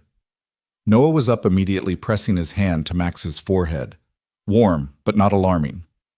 Probably just too much dessert, Rosa said, appearing with Grace in tow. Grace had the same problem last week when she discovered the candy stash I thought I'd hidden. Rosa, Grace protested. That was supposed to be a secret. Despite feeling unwell, Max smiled at Grace's outrage. The two of them had become co-conspirators in the way only children could zero to inseparable in a matter of days. Let's get you home, Noah said to Max, then caught himself. Home. The guest house wasn't home, but it was starting to feel like it could be. I'll walk with you, Alex offered. They made their way slowly across the garden, Max leaning against Noah. Alex carrying Max's backpack. It was such a simple thing, but it felt significant, this small act of shared caretaking. At the guest house, Alex helped get Max settled on the couch with water and crackers, while Noah found the thermometer. Normal temperature, just an upset stomach, as Rosa had predicted. I should go, Alex said softly, not to wake Max, who was already drowsing. Early meeting tomorrow. Alex, Noah called as she reached the door. Thank you for all of this, for giving us a chance. She turned back, silhouetted in the doorway. I think we're giving each other a chance. After she left, Noah sat watching Max sleep, thinking about chances and choices. In 3 days, he would walk into Cole Technologies as Director of Facilities Management. It was a ridiculous title for someone who'd been swinging hammers and reading blueprints for 15 years, but Alex believed he could do it. More importantly, he was starting to believe it himself. His phone buzzed, a text from an unknown number. When he opened it, his blood went cold. You think you're a hero, but you're just in the way. She's mine. They both are. This isn't over. Noah screenshot the message immediately, his hands steady despite the rage building in his chest. He forwarded it to Alex with a simple message, call me. His phone rang within seconds. Where did this come from? Alex's voice was controlled, but tight. Unknown number, just came through. Richard, it has to be Richard. Marcus is in custody, but Richard, he's been too quiet since this happened. Your ex-husband is threatening you. He's done it before, just never in writing. He's usually smarter than that. There was a pause. I'm calling my lawyer and the police. Save everything. And Noah, be careful. Richard doesn't like to lose, and in his mind, he's already lost too much. Should I be worried about Max? I'll have security increased immediately. I should have done it sooner. I just thought... Her voice cracked slightly. I thought it was over. It's not your fault.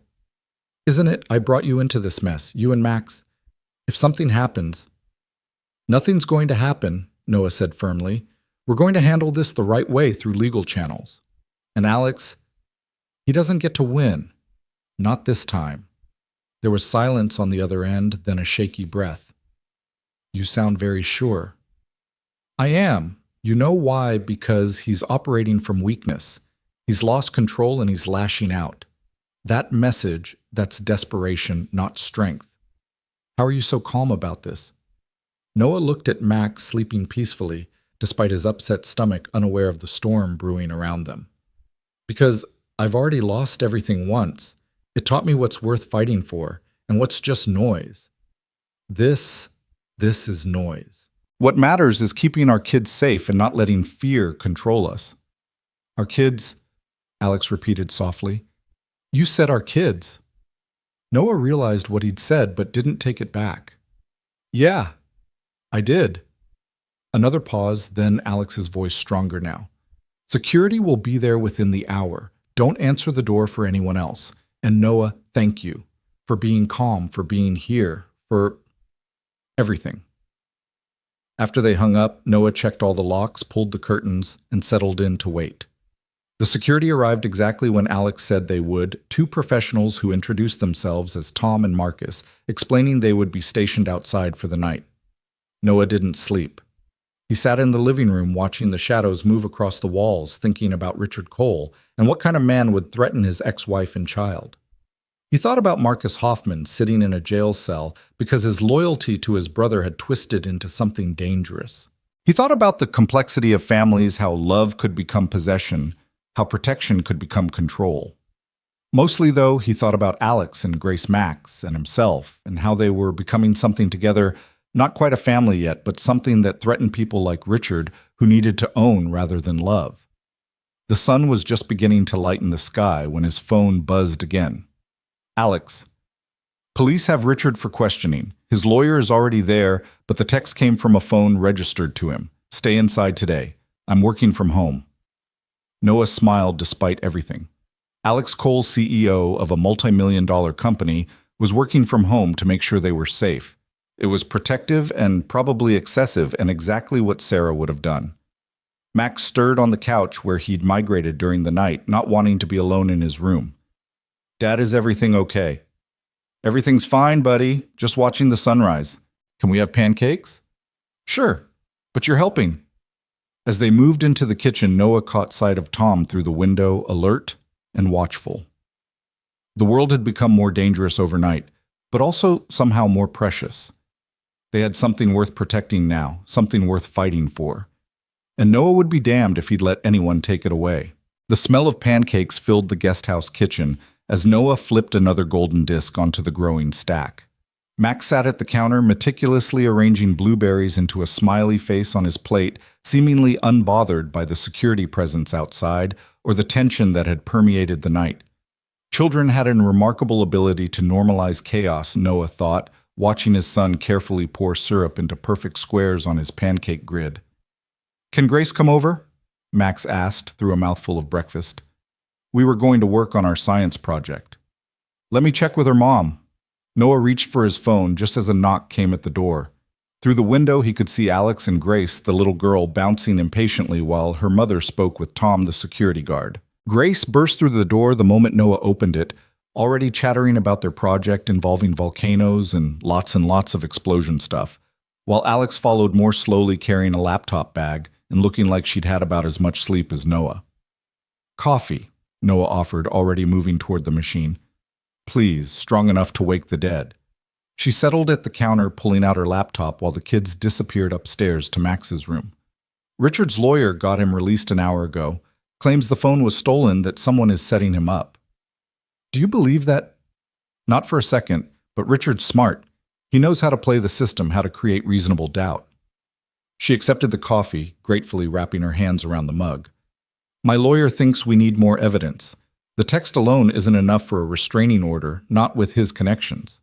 Noah felt the familiar burn of frustration that came with systemic injustice. Money and influence creating shields that ordinary people could never afford. But before he could voice his anger, Alex's phone rang. Chen, what is it? Her face paled as she listened. How much? A pause. And the security footage. Another pause. I'll be there in 20 minutes. She hung up her hands, trembling slightly. There was a break-in at the Cole Technologies construction site last night. Someone destroyed 3 months of work-damaged equipment worth over $2 million. Richard, the timing is suspicious, but... She shook her head. This is sophisticated, professional. Richard's many things, but he's not one to get his hands dirty. So he hired someone. Probably, but proving it... She stood gathering her things. I need to go assess the damage. Can you... Go. The kids will be fine here. Security's outside, and I'll keep them busy. Alex hesitated, then moved closer, her hand touching his arm. Your official start date isn't until Monday, but you need me there now. I get it. Let me check with Rosa about watching the kids. 20 minutes later, Noah found himself in Alex's SUV heading toward the construction site, while Rosa entertained Max and Grace with cookie making at the main house. His side pulled with every bump in the road, a reminder that he was only a week out from being shot. But the adrenaline of the situation overrode the pain. The damage was worse than Alex had described. The new framework for the building's east wing had been systematically destroyed, cut through with what looked like industrial saws. Concrete had been poured over exposed electrical systems, rendering thousands of dollars of wire useless. Equipment had been smashed with deliberate precision. This wasn't random vandalism, Noah said, examining the cuts in the steel beams. This is someone who knew exactly where to hit to cause maximum damage with minimum time on site. David Chen stood nearby, speaking rapidly into his phone, while Alex surveyed the destruction with the contained fury of someone calculating revenge in spreadsheet columns. Mr. Reed, a familiar voice made Noah turn. James Thompson, owner of Thompson Construction, approached with a smile that didn't reach his eyes. Heard you were joining the coal team. Interesting career move. James. Noah kept his voice neutral. He'd worked for Thompson 5 years ago, had left when he'd discovered the man was charging clients for materials that never made it to job sites. Shame about the damage. Terrible thing. But that's what happens when you don't have proper security. I've been telling Ms. Cole she needs better protection, but Thompson shrugged the gesture, somehow making it sound like Alex had brought this on herself. We had security, Alex said coldly. They were called away on a false alarm at the main building 20 minutes before the break-in. Inside information, Noah murmured low enough that only Alex heard. She nodded slightly. Well, we'll get this cleaned up, Thompson said, already pulling out his phone. I can have crews here this afternoon. Of course, rush work costs extra, and with the material shortage, that won't be necessary. Alex cut him off. We'll be conducting a full investigation before any reconstruction begins. Thompson's friendly mask slipped for a moment. That could set your timeline back months. Then we'll adjust the timeline. Alex's tone could have frozen fire. Thank you for your concern, Mr. Thompson.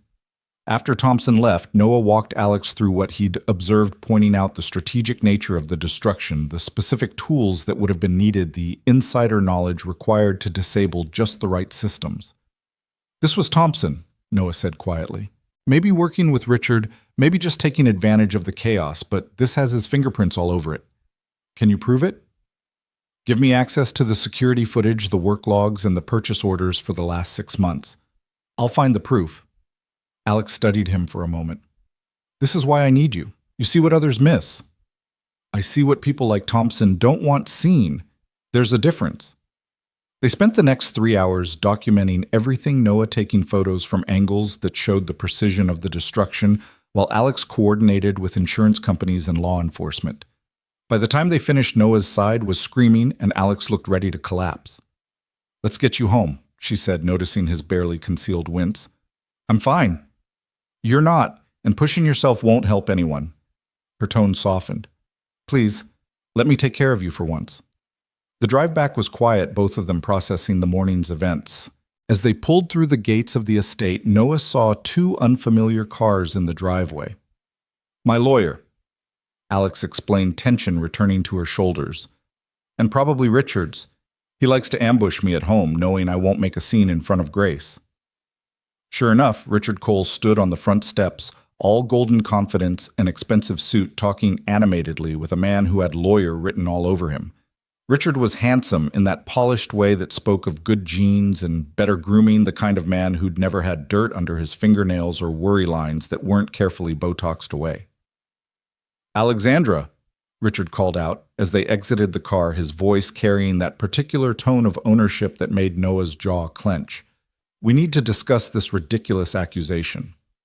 Anything you have to say can go through lawyers, Alex said, moving to walk past him. Richard stepped into her path and Noah moved instinctively closer, his body angling to put himself between them, if necessary. And this must be the hero, Richard said, his eyes raking over Noah with obvious disdain. The construction worker who thinks he can play in the big leagues. Noah Reed, Noah said evenly, not offering his hand. I know who you are. The question is, do you know who I am, what you're getting involved in? Richard, stop. Alex's voice was tired. Whatever game you're playing. Game? Richard's voice rose. You're accusing me of making threats, Alexandra. Me. After everything I've done for you, everything I gave you. Everything you gave me? Alex laughed sharp and bitter. You mean the debt, the affairs, the constant belittlement? Which gift are we discussing exactly? You always were dramatic. It's what makes you good at business, but terrible at being a wife. Noah stepped forward, but Alex's hand on his arm stopped him. He's trying to provoke a reaction, she said quietly. Don't give him what he wants. Listen to her hero, Richard sneered. She's good at manipulation. Ask her how many men she's gone through since our divorce. Ask her why none of them stay. That's enough. Noah's voice was calm but carried an edge that made Richard step back slightly. You need to leave, or what you'll shoot me like you shot Marcus. I didn't shoot anyone. I protected a child from a man with a gun, your brother, if I understand correctly. Richard's face flushed. Marcus is sick. He needs help, not prison. Then maybe you should have gotten him help instead of feeding his delusions about Alex owing you something. You don't know anything about our family? Mr. Cole. Alex's lawyer, a sharp-featured woman named Patricia Reeves, stepped forward. You're in violation of the preliminary agreement to maintain distance during the investigation. I suggest you leave before we add harassment to the charges being considered. Richard's lawyer whispered urgently in his ear, and Richard's jaw clenched. This isn't over, Alexandra. You can't keep Grace from her family forever.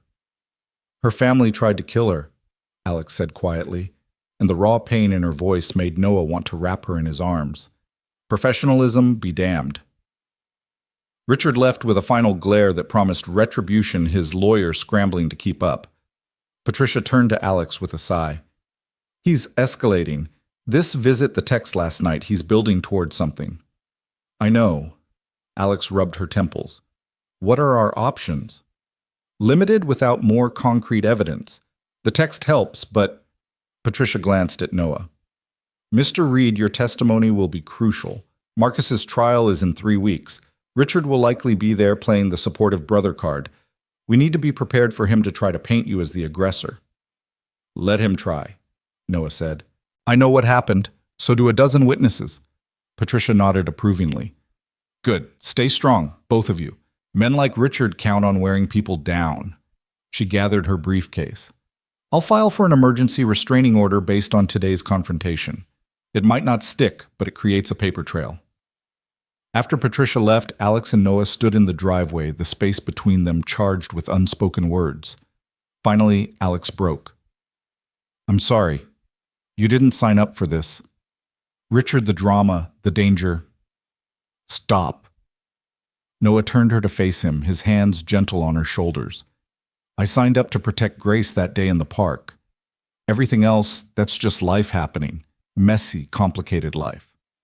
Your life wasn't this messy before. No, it was just empty. The admission surprised him with its truth. Max and I were existing, not living, going through motions, surviving days. This is living, even the hard parts. Alex's eyes filled with tears. She quickly blinked away. You barely know us. I know enough. I know Grace has your strength and your smile. I know you work yourself to exhaustion trying to be everything to everyone. I know you eat takeout straight from the container when you think no one's watching, and you sing off key in the shower, and you check on Grace 17 times a night because you're terrified something will happen if you're not vigilant enough. How do you? The guest house shares a wall with your bathroom. Thin walls. Your version of Taylor Swift is unique. That startled a laugh out of her, genuine and unguarded. That's mortifying. That's human. You're allowed to be human, Alex. She looked at him for a long moment, something shifting in her expression. Monday seems very far away suddenly. What do you mean? The professional boundaries we talked about. They feel... She struggled for words. Insufficient. Before Noah could respond, the front door burst open and Grace ran out, Max close behind. Mama, Mr. Noah, we made a volcano, and it actually explodes. Rosa helped, but then it got in her hair, and now she looks like a purple monster. The moment shattered, replaced by the chaos of children, and Rosa emerging with indeed purple foam in her usually immaculate hair, laughing despite the mess. But as they all trooped inside to see the science project disaster, Noah caught Alex's hand squeezing briefly. We'll figure it out, he said quietly. The boundaries, Richard, all of it. She squeezed back. Promise. Promise. The afternoon dissolved into unexpected normalcy. The volcano was cleaned up and successfully redemonstrated with less explosive results. Grace insisted on giving everyone science names, dubbing Noah Professor Hammer and Alex Dr. Boss Lady, which made Max laugh until he couldn't breathe. Rosa produced lunch that somehow managed to use up leftovers while feeling like a feast, and for a few hours they could pretend they were just a normal family enjoying a Saturday. But reality crept back as the sun began to set. Alex's phone rang constantly. Board members concerned about the construction damage, reporters who'd somehow gotten word of Richard's visit David Chen with updates on insurance claims. Noah watched her juggle it all, conducting business from her kitchen, while helping Grace with a puzzle, never letting either role falter. "I need to go to the office," she said finally after a particularly tense call. "The board wants an emergency meeting tonight." "On a Saturday night?" Noah asked. "When you're hemorrhaging money, every hour counts." She looked exhausted. "Can you? We've got the kids. Go." She kissed Grace goodbye, hesitated, then kissed Max's forehead too. The boy looked startled but pleased. Then she was gone, leaving behind the scent of her perfume and a house that felt suddenly emptier. "Is Mama okay?" Grace asked, looking up from her puzzle with worried eyes. "She's handling business stuff," Noah said carefully. "Grown-up problems. Like when Daddy was being mean about money." Noah exchanged glances with Rosa, who shrugged. Kids heard more than adults realized. "Something like that," Noah said. "But your mom's very smart. She'll figure it out." "You'll help her, right? Like you helped me." The simple faith in Grace's voice made Noah's chest tight. "Yeah, sweetheart, I'll help her." The evening stretched quiet, the kids watching a movie while Noah reviewed the construction site photos on his laptop, looking for patterns. Evidence, anything that could prove Thompson's involvement. His phone buzzed an unknown number again. "You should have stayed out of it. Now you'll learn what happens when you interfere with family business." This time Noah didn't hesitate. He called Patricia Reeves, directly forwarding the message while it was fresh. Then he called Alex. "Another text." Her voice was strained. "Same number. Different number, same style. Patricia has it." "I'm leaving the office now. Are the kids?" "Safe. Rosa and I have them. Security's still outside. I'll be home in 20. She made it in 15, bursting through the door with an energy that spoke of panic, carefully controlled. Grace and Max were asleep on the couch, the movie still playing softly. Alex's shoulders relaxed fractionally, seeing them safe. "The board approved hiring a private investigation firm," she said quietly, joining Noah in the kitchen. "They're taking the sabotage seriously finally." "That's good. Is it Richard has connections everywhere? Even private investigators can be bought." "Not all of them. You just need the right ones." Noah pulled out his phone, scrolling to a contact. "Sam Morrison, ex-FBI, does private work now. He helped a friend of mine with a custody situation last year. Completely above board, completely incorruptible." Alex took the phone, studying the contact. "You trust him?" "With my life. More importantly, with Max's life." She nodded slowly. "I'll call him tomorrow." They stood in the kitchen, the weight of the day pressing down. Through the window, Noah could see Tom making his rounds, vigilant in the darkness. This was their life now: security guards and threatening texts, sabotage and legal battles. "This isn't what you signed up for," Alex said again. "Stop saying that." Noah moved closer, close enough to see the exhaustion she was hiding, the fear she wouldn't voice. "You want to know what I signed up for?" She nodded, a small movement. "I signed up for Max having a friend who makes him laugh, for Grace feeling safe enough to sleep without nightmares, for Rosa's cooking and your terrible singing and morning coffee that actually tastes good." He paused, gathering courage. "I signed up for you, Alex. Complicated, brilliant, frustrating you. Noah. I know, Monday, professional boundaries. But right now it's still Saturday, and on Saturday, I can say that seeing you try to carry everything alone makes me want to share the weight.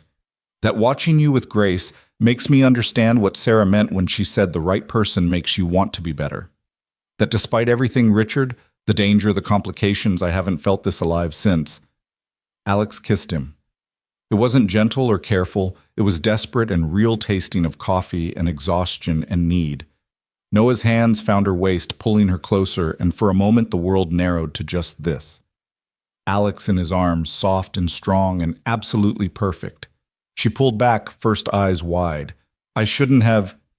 Yes, you should have. Noah rested his forehead against hers. We'll figure out Monday when Monday comes. Right now, this is right.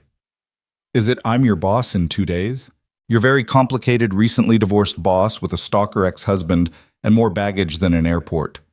And I'm a widowed construction worker with a 7-year-old son and a bullet wound from saving your daughter. We're both complicated. That earned him a small smile. When you put it like that, a crash from outside shattered the moment. Noah was moving before a thought, pushing Alex behind him as he headed for the door. Through the window, he could see Tom wrestling with someone in dark clothing, both figures struggling on the ground. Call 911, Noah ordered, already reaching for the baseball bat Rosa kept by the door. Noah, your injury. Call 911, lock the door behind me, and don't open it for anyone but me or the police. He was outside before she could protest further. Tom had the intruder pinned, but the man was fighting hard, trying to reach something in his pocket. Noah recognized him, one of Thompson's crew leaders, a mean drunk named Eddie Valdez. Eddie, stop fighting! Noah commanded the bat ready, but hoping not to need it. Eddie's eyes were wild, unfocused. You ruined everything Thompson said you'd stay out of it, but you couldn't leave well enough alone. What did Thompson promise you, Eddie? Money, a promotion. Shut up. Eddie struggled harder, nearly breaking free before Tom got better leverage. He's using you, Eddie. When this goes bad and it will you think Thompson's going to protect you, you'll take the fall while he walks away clean. Police sirens were approaching, getting louder. Eddie seemed to realize what that meant, his struggles becoming more desperate. I can't go back to prison. I can't. Then tell the truth, Noah said urgently. Tell them Thompson sent you. Tell them about the construction site. Make a deal before Thompson throws you under the bus. Eddie went still, breathing hard. You don't understand. These people, they own everything. Judges, cops, the whole system. Not everything. Not everyone. The police arrived in a blur of lights and shouted commands. Eddie was cuffed and taken away, but not before giving Noah a look that might have been gratitude or might have been defeat. Tom gave his statement, blood dripping from a cut on his cheek that Eddie's fingernails had left. You okay? Noah asked. Been worse. You geet. Noah's side was screaming, his stitches pulling with every breath, but he nodded. Yeah.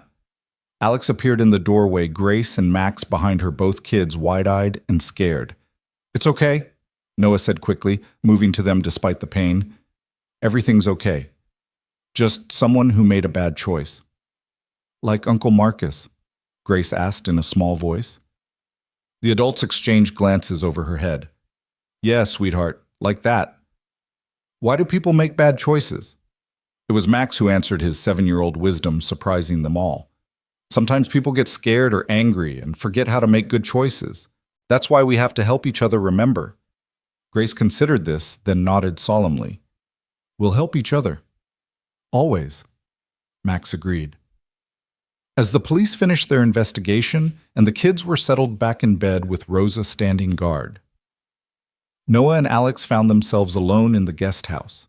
She insisted on checking his stitches, her fingers gentle as she examined the wound. You pulled 2 of them. You need to see a doctor.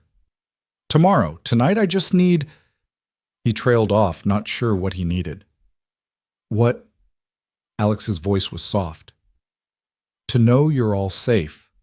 To stop feeling like I'm failing at protecting you the way I failed at protecting Sarah. Alex's hands stilled. Noah, Sarah had cancer. You couldn't protect her from that. Logic and feelings don't always align. No, she agreed. They don't. She finished checking his wound, applying new bandages with practiced efficiency. You didn't fail tonight. You stopped Eddie, got him to question Thompson's hold on him. That's huge. Maybe. Alex curled up beside him on the couch, careful of his injury. Can I tell you something? Always. I haven't felt safe since the divorce. Maybe even before that.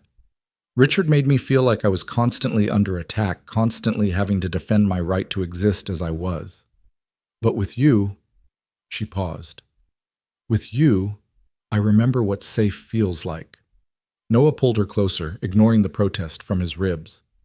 You are safe. I promise you that. They stayed like that as the night deepened, not talking about Monday or boundaries or the complications waiting for them. Outside Tom's replacement stood watch. Somewhere in the city, Eddie Valdez was probably deciding whether to flip on Thompson. Richard was likely plotting his next move. The threads of danger and opportunity were weaving together in ways they couldn't yet see. But in this moment in the quiet guest house with Alex warm against his side, Noah felt something he hadn't experienced since Sarah's diagnosis, hope that wasn't desperate faith, that wasn't blind. This was real, complicated and messy and dangerous, but real. "Stay," he said quietly, "just to sleep. I need to know you're here." Alex nodded against his shoulder. "Okay." They moved carefully to the bedroom, Noah changing into sleep pants while Alex borrowed one of his t-shirts. It was intimate without being sexual domestic in a way that should have felt strange but didn't. They lay facing each other in the darkness, not touching but close enough to feel each other's warmth. "Tell me something about Sarah," Alex said unexpectedly. "Something that made you fall in love with her." Noah was quiet for a moment, surprised to find the request didn't hurt. "She used to leave notes in my lunch. Every day, even when she was sick. Silly jokes, bad puns, sometimes just 'I love you,' written 17 times. I saved them all." "That's beautiful. Tell me something about before Richard broke your trust." Alex considered. "I used to dance, ballet all through college. I was good, maybe good enough to go professional, but I chose business instead. Richard hated that I'd given up something artistic for something practical, said it proved I had no soul." "Do you still dance?" "Not since Grace was born. Richard said it was undignified for a mother." "Richard's an idiot." That startled a laugh from her. "Yes, he really is." They talked quietly as the night wore on about small things, favorite books and worst jobs, childhood fears and adult dreams. Noah learned that Alex was afraid of spiders, but not boardrooms, that she'd taught herself coding at 12 just to prove she could, that her favorite sound was Grace laughing. Alex learned that Noah had wanted to be an architect before life intervened, that he built elaborate Lego cities with Max every Sunday, that he still set 2 coffee cups out every morning before remembering. "We're going to be okay," Alex said, finally, sleep making her voice soft. "All of us. We're going to be okay." Noah reached across the space between them, finding her hand. "Yeah, we are." As sleep finally claimed them, Noah thought about the strange paths that led people to each other. A month ago, he'd been anonymous, just another face in the crowd. Now he was here in this space between one life and another with this remarkable woman who was rebuilding herself even as she helped him rebuild. Monday would come with its complications. There would be investigations and trials, professional boundaries to navigate, and children's hearts to protect. Richard wouldn't give up easily, and Thompson would fight dirty to protect his interests. But tonight, with Alex's hand in his, and their children safe in the house next door, Noah allowed himself to believe in the possibility of happy endings that came after devastating middles. Sarah would have wanted this for him, he realized. Not a replacement for what they'd had, but something new, something different, something that honored the past while embracing the future. The last thing he heard before sleep took him was Alex's breathing steady and trusting beside him, and he thought that maybe, just maybe, saving Grace that day in the park hadn't just been about protecting one little girl. Maybe it had been about saving all of them. Sunday morning arrived with Grace's small hand patting Noah's face, her whispered, "Mr. Noah, are you awake?" piercing through the fog of sleep. He opened his eyes to find her standing beside the bed. Max behind her, both children looking concerned. Alex stirred beside him, immediately, alert in that way parents learn to be. "What's wrong, sweetheart?" Alex asked, sitting up, his t-shirt hanging loose on her frame. "Rosa says there's people outside. With cameras." Grace's lower lip trembled. "Are they here about the bad man?" Noah was already moving, pulling on a shirt while Alex went to the window. Her soft curse told him everything he needed to know. The media had found them. "How many?" he asked, joining her at the window. At least 6 news vans lined the street outside the gates, reporters and cameramen milling around like vultures waiting for carrion. "Too many." Alex's phone was already ringing. She glanced at it and sighed. David, the board's gonna love this. She answered, walking toward the bathroom. Chen, I see them. No, don't release a statement yet. Noah turned to the kids who were watching with wide eyes. Hey, how about we make a blanket fort in the main house, super secret, no windows? But what about the people outside? Max asked. They're just doing their jobs. They want to tell everyone's story about how I helped Grace, but we don't have to talk to them if we don't want to. Can we make the fort big enough for everyone? Grace asked. Even Rosa. Especially Rosa, Noah confirmed. She makes the best fort snacks. As the kids ran off to gather supplies, Alex emerged from the bathroom fully dressed in clothes she must have retrieved while Noah was distracted. The transformation from sleepy woman in his t-shirt to composed CEO was remarkable and somehow sad. I have to go out there, she said. Make a statement, control the narrative before Richard does. You don't have to do it alone. Yes, I do. You're not part of this, Noah. Not publicly. We can't afford to give Richard ammunition about... She gestured between them. About us? There is no us. Not officially. Not yet. The words were firm, but her eyes were apologetic. Tomorrow you become my employee. We need to be careful. Before Noah could respond, she was gone, striding toward the front gates with Patricia Reeves, who had appeared as if summoned. Through the window, Noah watched Alex face the cameras, poised and professional, giving nothing away, as reporters shouted questions about Marcus, about Richard, about the hero who'd saved her daughter. She's protecting you, Rosa said, appearing at his elbow. And herself. But mostly you and Max. I don't need protecting. Don't you? Those vultures would eat you alive, twist your story, dig into your past. Sarah's death, everything. Miss Alex knows how they work. She's been dealing with them since her father died. Noah watched Alex field questions with practiced ease, deflecting the invasive ones, providing just enough information to satisfy without revealing anything substantial. She was magnificent and distant, a different person from the woman who'd slept beside him holding his hand. His phone buzzed. Sam Morrison, the investigator he'd recommended. Noah, it's Sam. Ms. Cole hired me this morning. I need to talk to you about what I'm finding. Can you meet... I'm trapped by media at the Cole estate. I know, I'm at the service entrance. Security knows I'm coming. 20 minutes later, Sam sat in the guest house kitchen, a tablet full of documents spread between them. Sam was exactly as Noah remembered, unassuming, thorough, the kind of man who could disappear in a crowd or command a room depending on what was needed. Thompson's dirty, but you knew that, Sam began. What you might not know is he's been working with Richard Cole for 3 years. Shell companies, hidden transfers, the whole setup. 3 years, but Alex and Richard divorced 2 years ago. The paperwork started before the divorce. Richard was planning something long-term. Sam pulled up a document. Look at this. Thompson Construction got every Cole Technologies contract right after Richard and Alex separated. Richard was on the board, then pushed them through. He was sabotaging his own wife's company. Ex-wife. And yes, but here's the interesting part. Sam swiped to another document. The insurance payouts from the accidents and delays, they went to accounts connected to Richard. He's been bleeding Cole Technologies, slowly making it look like construction incompetence. Noah felt rage building in his chest. He's been setting her up to fail. More than that. I think he's trying to devalue the company enough to trigger a hostile takeover. Look at these board meeting minutes from 6 months ago. Noah read quickly his construction experience, helping him understand the technical aspects. Richard had proposed a merger with Steinberg Industries, his family's company. Alex had blocked it. Since then, every construction project had faced delays, cost overruns, accidents. Can we prove this? I'm working on it. Eddie Valdez started talking last night. Mentioned Thompson promised him $50,000 to scare you off.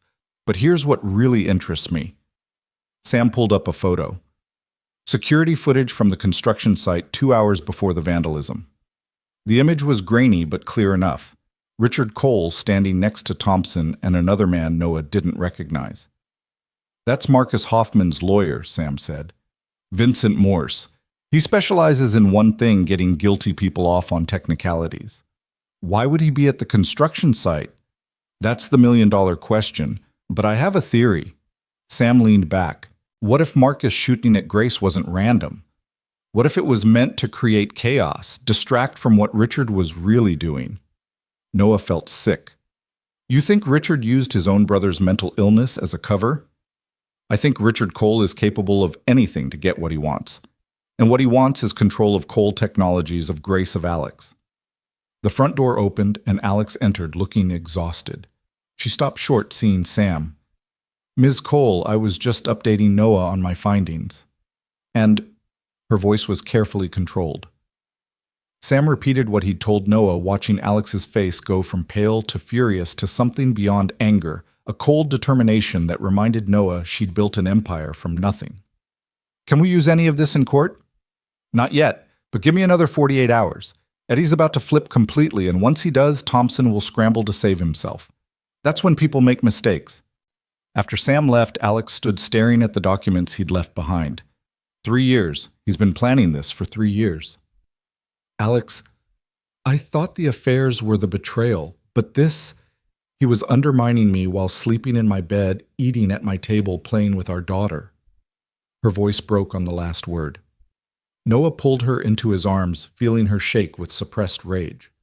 We're going to stop him. How? He has connections everywhere.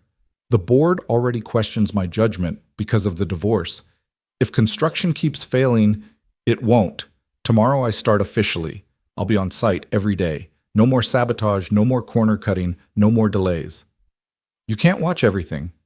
No, but I can bring in people I trust. Construction workers talk, Alex. They know who's dirty and who's clean. Let me build you a team that Richard can't buy. She pulled back to look at him. Why are you doing this? Really?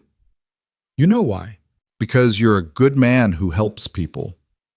Because somewhere between that hospital room and this moment you became my people. You and Grace. The ones I protect, the ones I fight for. Noah, we can't tomorrow changes everything. No, it doesn't. Tomorrow I become your director of facilities management. I'll be professional, respectful, appropriate. But that doesn't change this. He gestured between them. It just means we're careful. For how long? As long as it takes. Alex, I waited 18 months to feel anything besides grief. I can wait a little longer for this to be right. A crash from the main house interrupted them, the kids from the sound of Grace's delighted squeal. Alex smiled despite everything. We should check on the fort architects. The blanket fort had consumed the entire living room sheets and pillows, creating an elaborate tunnel system. Rosa was inside reading to the kids, her voice carrying dramatic inflection that had them giggling. It was so normal, so perfectly domestic that Noah's chest ached with want. Can we come in? Alex called. Password, Grace demanded. Cookie. No. Dragon. No. Max, tell them. Max's head popped out from behind a blanket. It's family. Noah and Alex exchanged glances. Family, they said together. You may enter, Grace announced regally. The rest of Sunday passed in a blur of enforced normalcy. The media remained outside, but inside the gates they created their own world. Noah helped Max with homework, while Alex and Grace baked cookies that turned out lopsided but delicious. Rosa taught them all a card game from her childhood that had everyone laughing until their sides hurt. But as evening approached, the weight of Monday pressed closer. Alex retreated to her office for conference calls with the board. Noah reviewed the construction plans again, memorizing every detail, every potential weakness. The children, sensing the adult tension, grew clingy and quiet. Are you really starting a new job tomorrow? Max asked as Noah tucked him in. I am. Same company as Alex, helping build new buildings.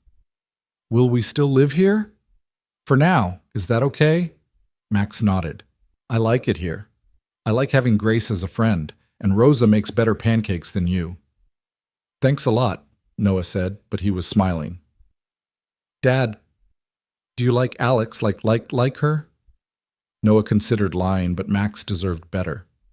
Yeah, buddy, I do. Mom would be okay with it, Max said quietly.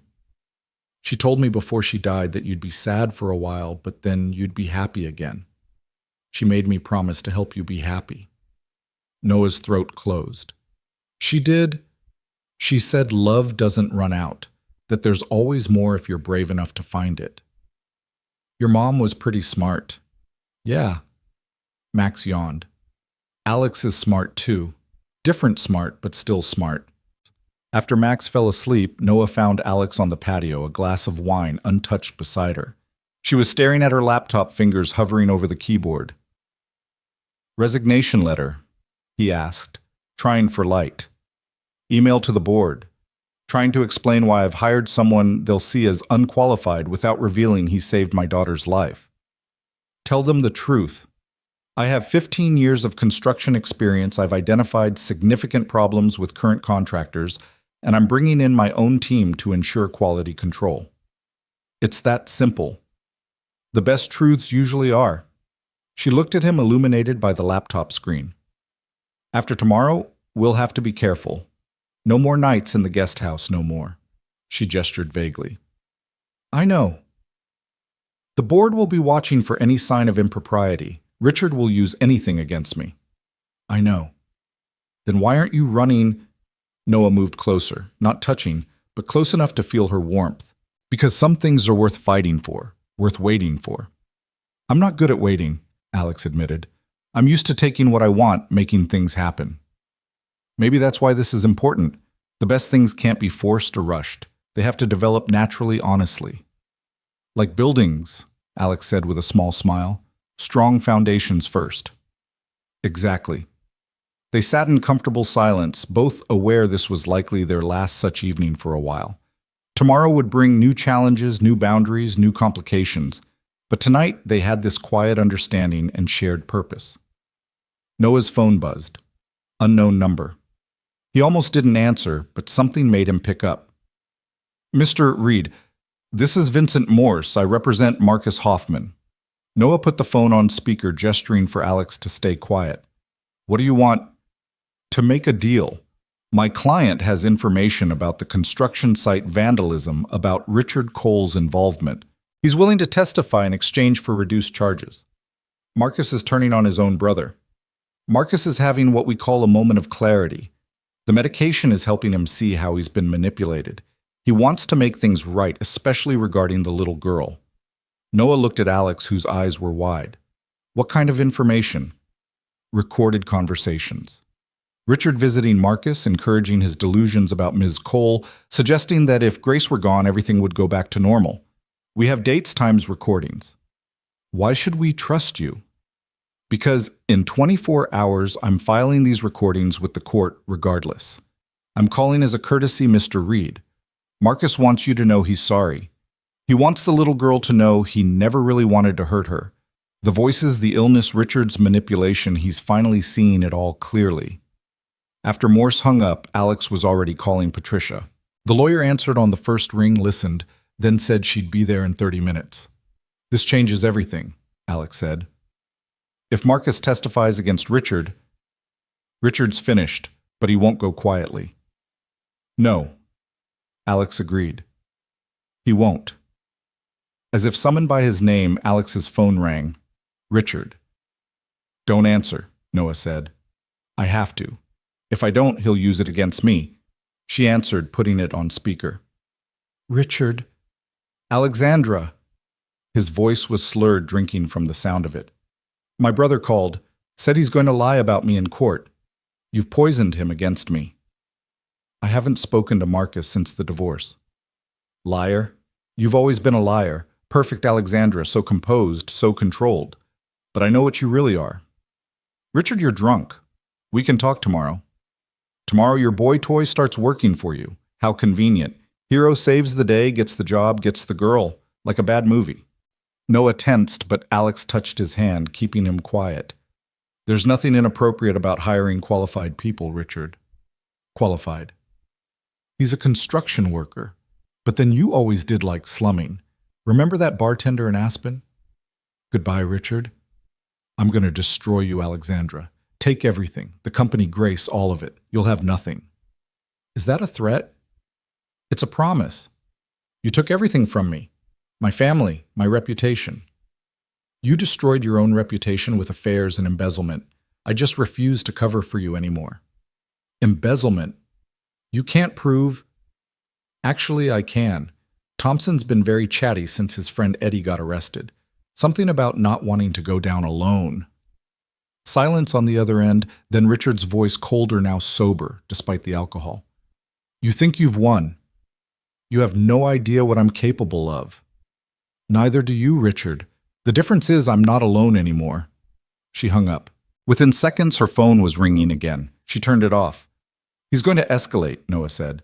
Let him. Every threat, every action just adds to our case. But her hands were shaking.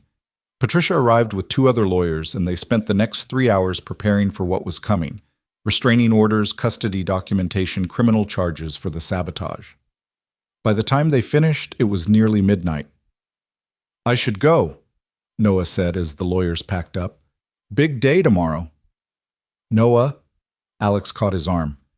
Be careful tomorrow. Thompson won't be happy about you replacing his oversight. I can handle Thompson. I know, but still. Be careful. I can't. She stopped. We can't lose you too. The we hung between them heavy with meaning. Noah wanted to kiss her, to promise everything would be fine, but Patricia was watching and tomorrow was bearing down on them. I'll be careful, he promised. Monday morning came too soon. Noah arrived at the Cole Technologies construction site at 6 a.m., full crew already assembled. Thompson was there, red-faced and blustering. You can't just waltz in here and take over my site. It's not your site, Noah said calmly. It's Cole Technologies' site. You're just a contractor, and from what I've seen, not a very good one. You little... Mr. Thompson. A new voice interrupted. Alex stepped out of a car perfectly composed in a navy suit that meant business. Is there a problem? Ms. Cole, this man is disrupting our workflow. This man is my director of facilities management. He has full authority over this site. If you have a problem with that, your contract has a termination clause we'd be happy to invoke. Thompson's face went purple. You'll regret this. I doubt it.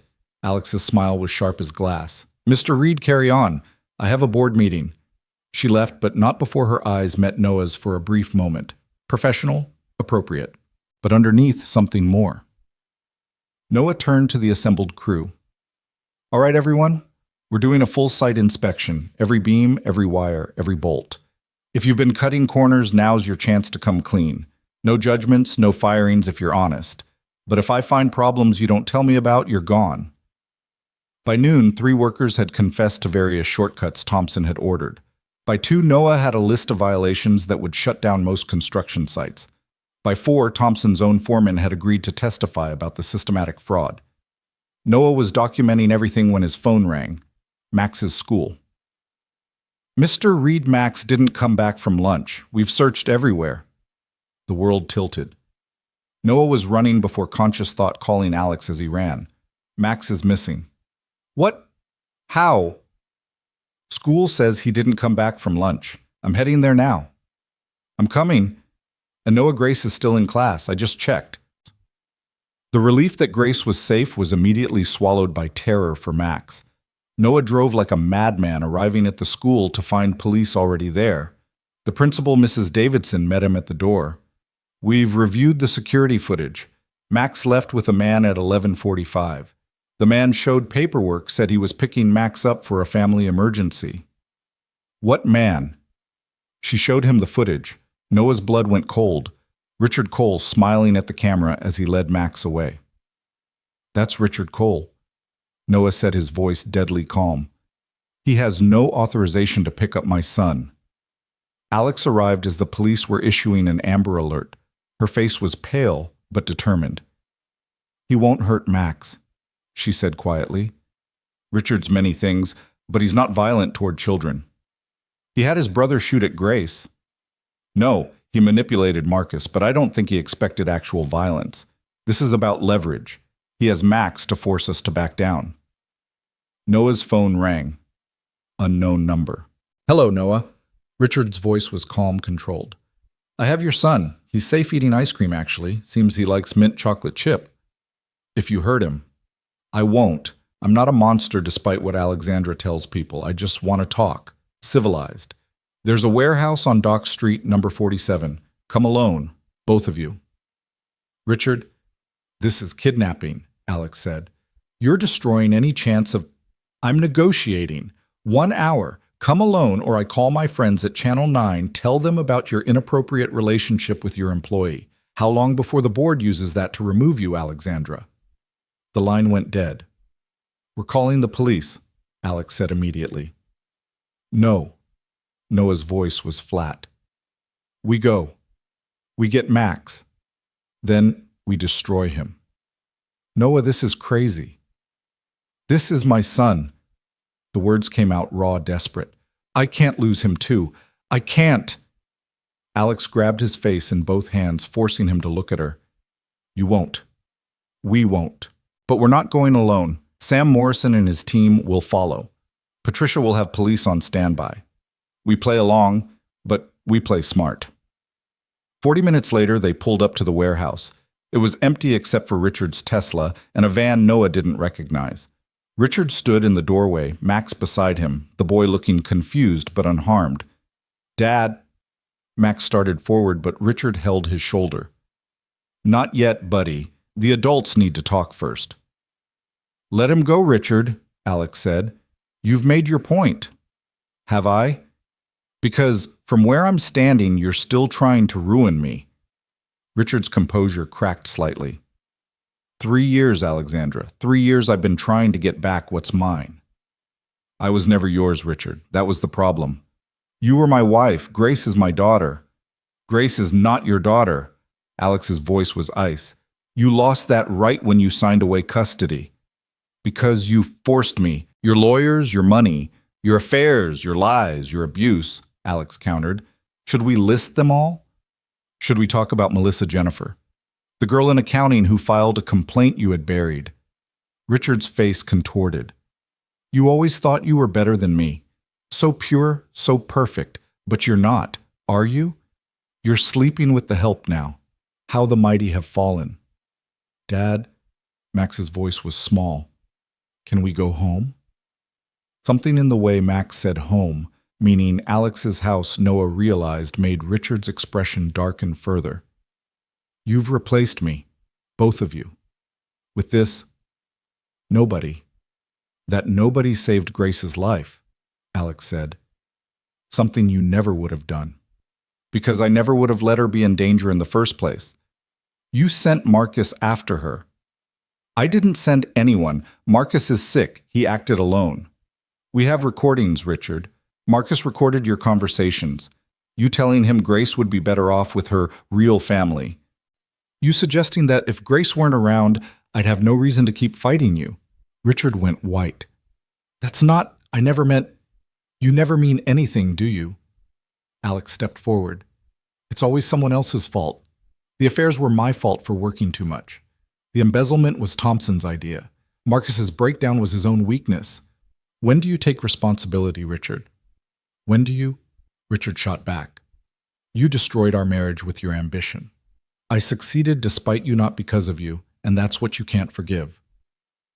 While they argued, Noah had been slowly moving closer to Max. Richard was so focused on Alex he didn't notice until Noah was close enough to grab his son. Max, come here. Don't move, kid, Richard said, but his grip on Max had loosened. Let go of my son. Noah's voice was dangerous now, all pretense gone. Your son. Where were you when he needed you? Working overtime, leaving him with babysitters, barely scraping by. He was surviving. We both were. Something you've never had to do. Dad, I want to go, Max said, pulling away from Richard. See? Richard laughed bitterly. Even the kid chooses them over family. We are his family. Grace's voice piped up from behind them. Everyone turned to see Grace standing with Rosa and Patricia police officers behind them. Max is my brother now. That's what chosen family means. Grace, Richard's voice broke. What are you doing here? Making sure you don't hurt anyone else. Grace walked past him to Max, taking his hand. Come on. Rosa made cookies. The simplicity of it, the easy dismissal of Richard's power, seemed to break something in him. He lunged forward, whether toward the kids or Alex, Noah couldn't tell. But Noah was already moving his fist, connecting with Richard's jaw in a satisfying crack. Richard went down hard, blood streaming from his nose. You hit me. Everyone saw that. I saw you assault Mr. Reed first. Patricia said calmly, as did the officers behind me, and the security cameras Sam installed an hour ago. Richard looked around wildly, realizing he'd been outmaneuvered. This isn't over. Yes, it is. Alex stood over him, no longer the woman he'd tried to diminish. You're going to jail, Richard, for kidnapping, conspiracy, embezzlement, and whatever else we can prove. Your brother's testimony will bury you. Thompson's already turned state's evidence. It's over. The police moved in cuffs, clicking around Richard's wrists as they read him his rights. He kept shouting about lawyers, about connections, but no one was listening anymore. Noah wrapped Max in his arms, feeling his son shake with delayed reaction. You okay, buddy? He said he was taking me to you, that there was an emergency. I know, I'm sorry. We're going to talk about stranger danger again, okay? He wasn't a stranger. He was Grace's dad. Ex-dad, Grace corrected. Noah's going to be my new dad. The adults all froze. Grace looked at them with innocent confusion. What? That's what happens, right? You love each other, you get married, and then Max and I are real siblings. Grace. Alex started, her face flushed. That's not... It's okay, Mama. I know you have to date first. But anyone can see you love each other. Even Max sees it, and he doesn't notice anything. Hey, Max protested, but he was smiling. As the police cars pulled away with Richard, Sam Morrison approached. That was either very brave or very stupid coming here like that.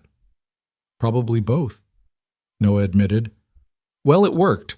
Richard threatened you on recording, admitted to the conspiracy on tape. Between that and what we already have, he's done. Later, back at the estate after the police statements, and the kids were safely in bed, Noah and Alex stood in the garden between the main house and guest house, neither sure where to go from here. So, Noah said, how was your first day with your new director of facilities management? Eventful, Alex said dryly. He got my ex-husband arrested and saved my nephew. Nephew? That's what Max is, right. If Grace has decided you're going to be her new dad. Kids say things. Kids say true things. Alex moved closer. She's not wrong, you know, about how I feel. Alex, we said we'd be careful. We were. We are. But Richard's gone. The board saw you save the construction project today, and frankly, after everything, I don't care what anyone thinks. She reached up, cupping his face. I love you, Noah Reed. It's too soon and too complicated and probably too everything, but I love you. Noah kissed her, pouring everything he couldn't say into it. When they broke apart, both breathing hard, he rested his forehead against hers. I love you too. Have since you brought me terrible Chinese food and told me your mother was a character flaw. Alex laughed, the sound free and genuine. That was terrible Chinese food. The worst. They stood there holding each other as the night deepened around them. Tomorrow would bring lawyers and trials, construction sites, and board meetings. There would be explanations to the kids properly this time, and decisions about the future that couldn't be rushed. But tonight, with Richard gone and their children safe with the truth finally spoken between them, Noah felt something he hadn't experienced in so long he'd almost forgotten its name. Peace. So, Alex said against his chest, your place or mine? Yours has better coffee. Mine has Grace having nightmares at 3 a.m. Mine has Max's Lego collection spread across every surface. Yours it is, Alex decided, at least until we figure out how to blend our chaos properly. As they walked toward the guest house, Noah thought about the strange journey that had brought them here. A bullet meant for a little girl had torn through more than just his flesh. It had torn through the walls. Both of them had built the careful isolation they'd used to protect themselves from more loss. The courtroom was packed 3 weeks later, every seat filled with reporters, Cole Technologies board members, and curious observers who'd followed the story since it first broke. Noah adjusted his tie for the 10th time, the fabric feeling like it was choking him despite Alex's assurance that it was perfectly fitted. Beside him, Max sat unnaturally still in his own small suit, his hand gripping Noah's tightly. Remember what we practiced? Noah asked quietly. Max nodded. Tell the truth, speak clearly, and don't be afraid. That's my brave boy. Across the aisle, Alex sat with Grace, both of them composed despite the circus surrounding them. Alex caught Noah's eye and mouthed, "Breathe." He tried, but the air felt thick with anticipation and dread. Marcus Hoffman was already on the stand looking nothing like the wild-eyed man who'd terrorized the park that September day. Medication and weeks of treatment had restored clarity to his features, though guilt haunted his eyes as he looked at Grace. "Mr. Hoffman," the prosecutor began, "can you tell us about your conversations with your brother Richard Cole in the weeks leading up to the incident?"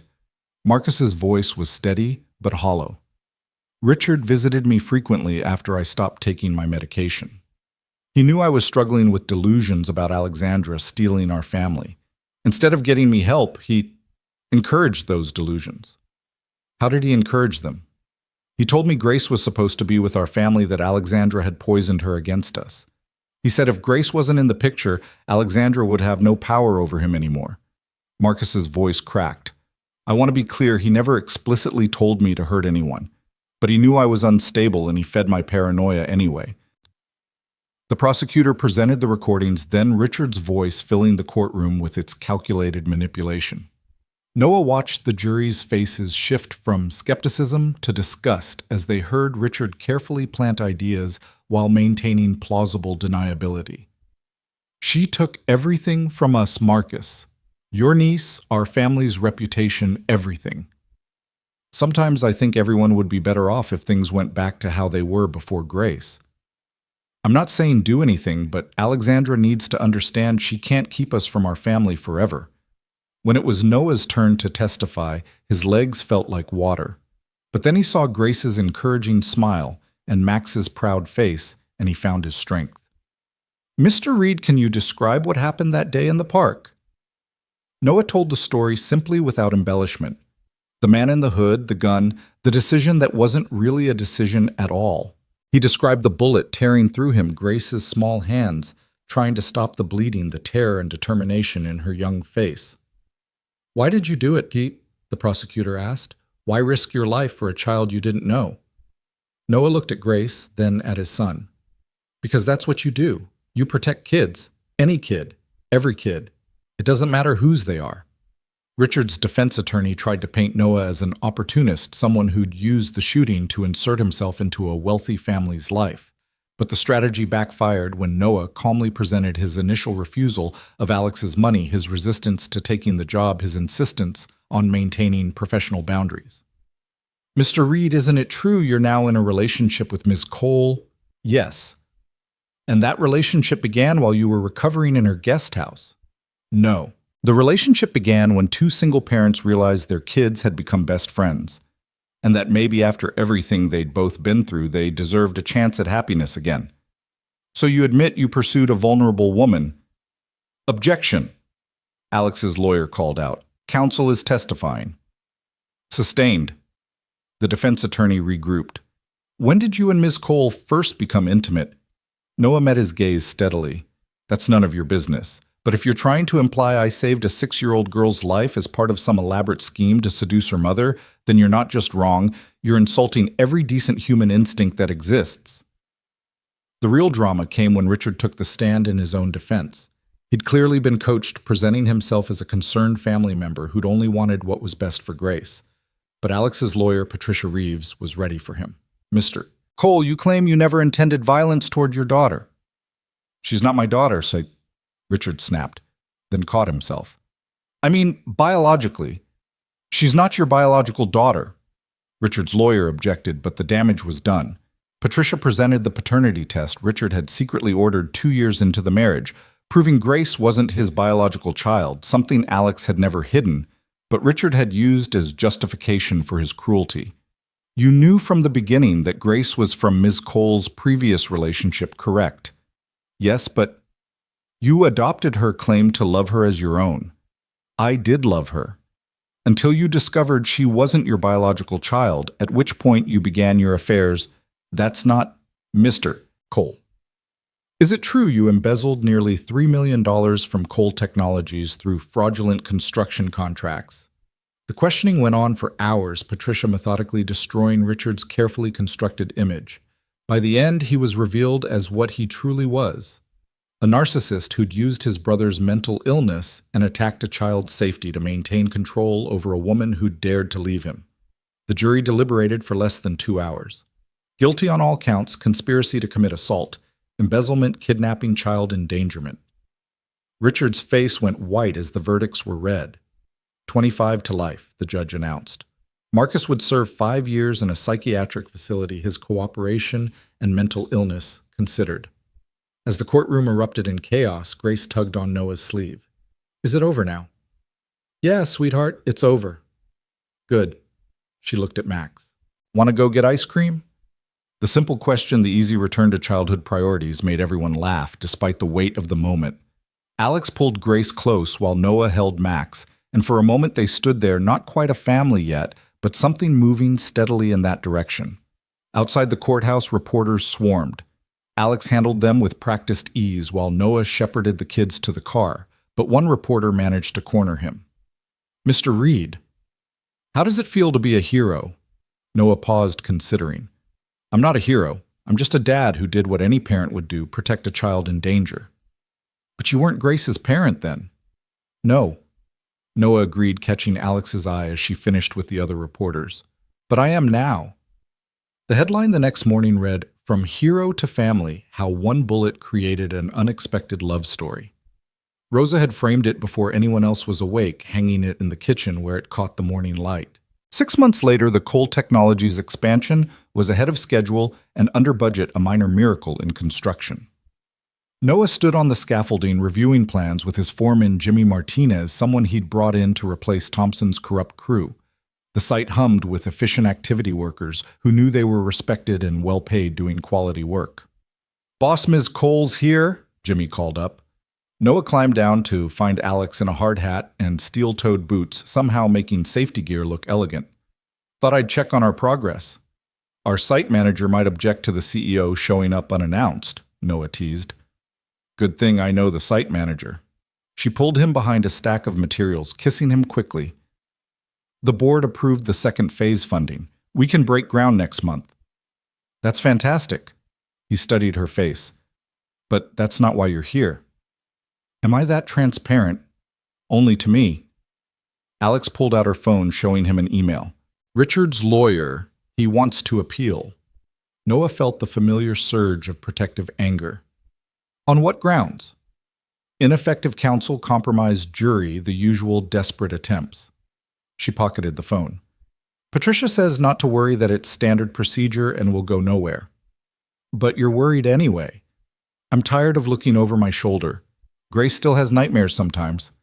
Max flinches when someone who looks like Richard walks by. "When does it actually end?" Noah pulled her close, not caring who might see. "It ends when we decide it does." "Richard's in prison. He has no power except what we give him by worrying, so we stop worrying and start living. Simple as that." "Simple as that. Besides, we have a birthday party to plan." Alex smiled. Grace was turning 7 next week, and she'd requested a joint party with Max, whose birthday was 3 days after hers.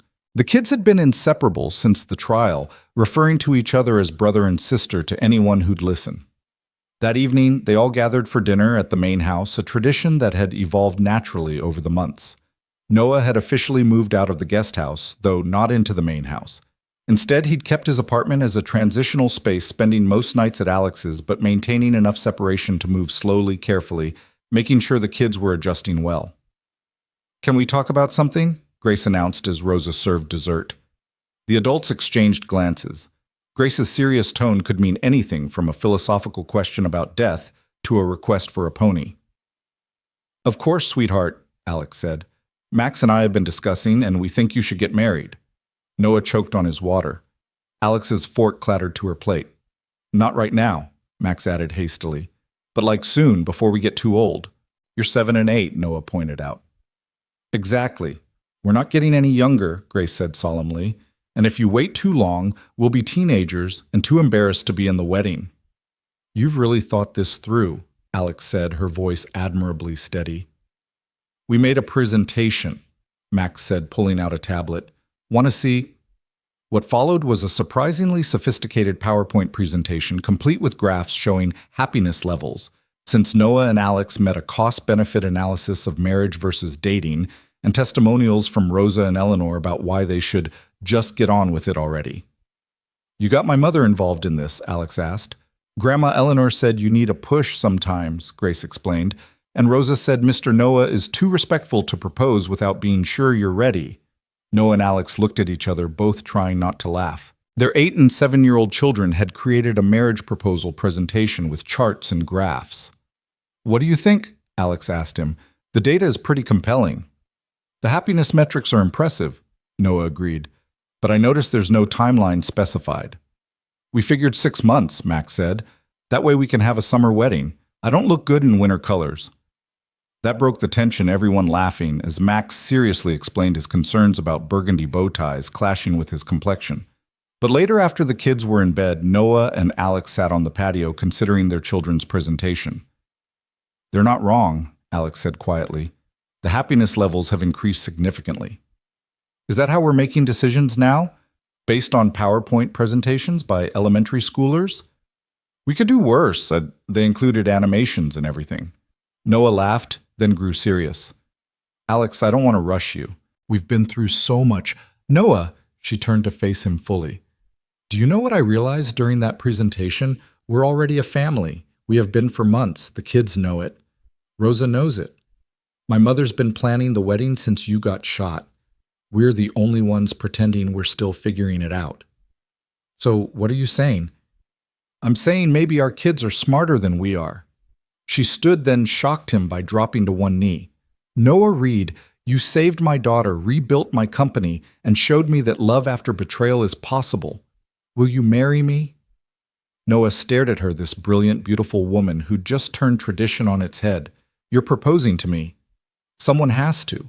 You're too respectful to do it without a 3-year planning period." "I was going to propose on Grace's birthday," Noah admitted, pulling a small box from his pocket. "I've been carrying this around for a month." Alex laughed, tears streaming down her face. "Of course you have." "So is that a yes?" she asked, still on one knee. "Only if you say yes to mine." Noah knelt beside her. "Alexandra Cole, you brought me back to life when I thought I was just surviving. You gave Max a family and me a reason to believe in tomorrow. Will you marry me?" "Yes. Yes." They kissed there on the patio, both on their knees, both crying and laughing simultaneously. When they finally stood, they found Max and Grace watching from the doorway, identical grins on their faces. "We knew you were listening," Alex said. "We knew you knew," Grace replied. "But someone had to make sure you actually did it." "Group hug," Max announced, and then they were all together, a tangle of arms and laughter and love that had been forged in trauma, but refined into joy. The wedding was indeed 6 months later, on a perfect June day in the garden, where so much of their story had unfolded. Grace and Max served as maid of honor and best man, taking their duties seriously enough to create another PowerPoint presentation about proper wedding party responsibilities. Eleanor walked Alex down the aisle, whispering something that made her daughter laugh through her tears. Jimmy Martinez stood as Noah's groomsman, while Rosa sat in the front row sobbing happily into a handkerchief. Patricia Reeves officiated. It turned out she was also ordained one of many surprises about the shrewd lawyer. Her ceremony was brief but perfect, acknowledging the winding path that had brought them together while celebrating the future they were choosing to build. "Noah and Alex have written their own vows," Patricia announced. Noah went first, his construction-roughened hands holding Alex's manicured ones. "Alex, 6 months after Sarah died, Max asked me if I'd ever be happy again. I told him someday, maybe. I lied. I couldn't imagine happy anymore. Then you walked into my hospital room with terrible Chinese food and even worse jokes, and something in me remembered what it felt like to hope. You didn't fix me. I wasn't broken. But you reminded me that I was still alive, still capable of love, still worthy of joy. I promise to protect you and Grace with everything I have to support your dreams, even when they scare me, and to never ever let you sing Taylor Swift without backup." Alex was cry-laughing by the end. Her vows were typically organized, but no less emotional. "Noah, I built an empire on the principle that needing no one meant no one could hurt me. Then you threw yourself between my daughter and a bullet, asking nothing in return, and my carefully constructed walls crumbled. You showed me that strength isn't about standing alone, it's about knowing who to stand with. I promise to trust you even when my instincts say to control everything, to make space for your dreams alongside mine, and to always save you the last egg roll. Max presented the rings with mathematical precision, while Grace scattered rose petals with artistic flair. When Patricia pronounced them husband and wife, the kiss was interrupted by Grace announcing, "Finally, we're officially siblings," which made everyone laugh. The reception was elegant but warm, held under twinkling lights strung through the garden. The kids gave a joint Best Man Maid of Honor speech that included charts showing projected happiness, increases post-marriage, and a promise to be the best siblings ever, even when we're teenagers and supposedly embarrassing. Sam Morrison, who'd become a family friend after his investigation, raised a toast to Noah and Alex, proof that sometimes the best things come from the worst moments, and to Grace and Max, who apparently run the most effective matchmaking service in Denver. As the evening wound down, Noah found himself standing where it all began, or at least where the aftermath began. The spot where he'd first kissed Alex, where they'd made promises about waiting and boundaries and being careful. "No regrets?" Alex asked, joining him, her wedding dress rustling in the evening breeze. "Only one." Her face fell slightly. "What? I regret not getting shot sooner." "Noah." She hit his arm, but she was laughing. "Think about it. If Marcus had waited even a week, Max and Grace might not have bonded the same way. You might have hired someone else for the construction job. We might have passed each other forever, two single parents, too wrapped up in survival to see what was possible." "So you're saying getting shot was the best thing that happened to you?"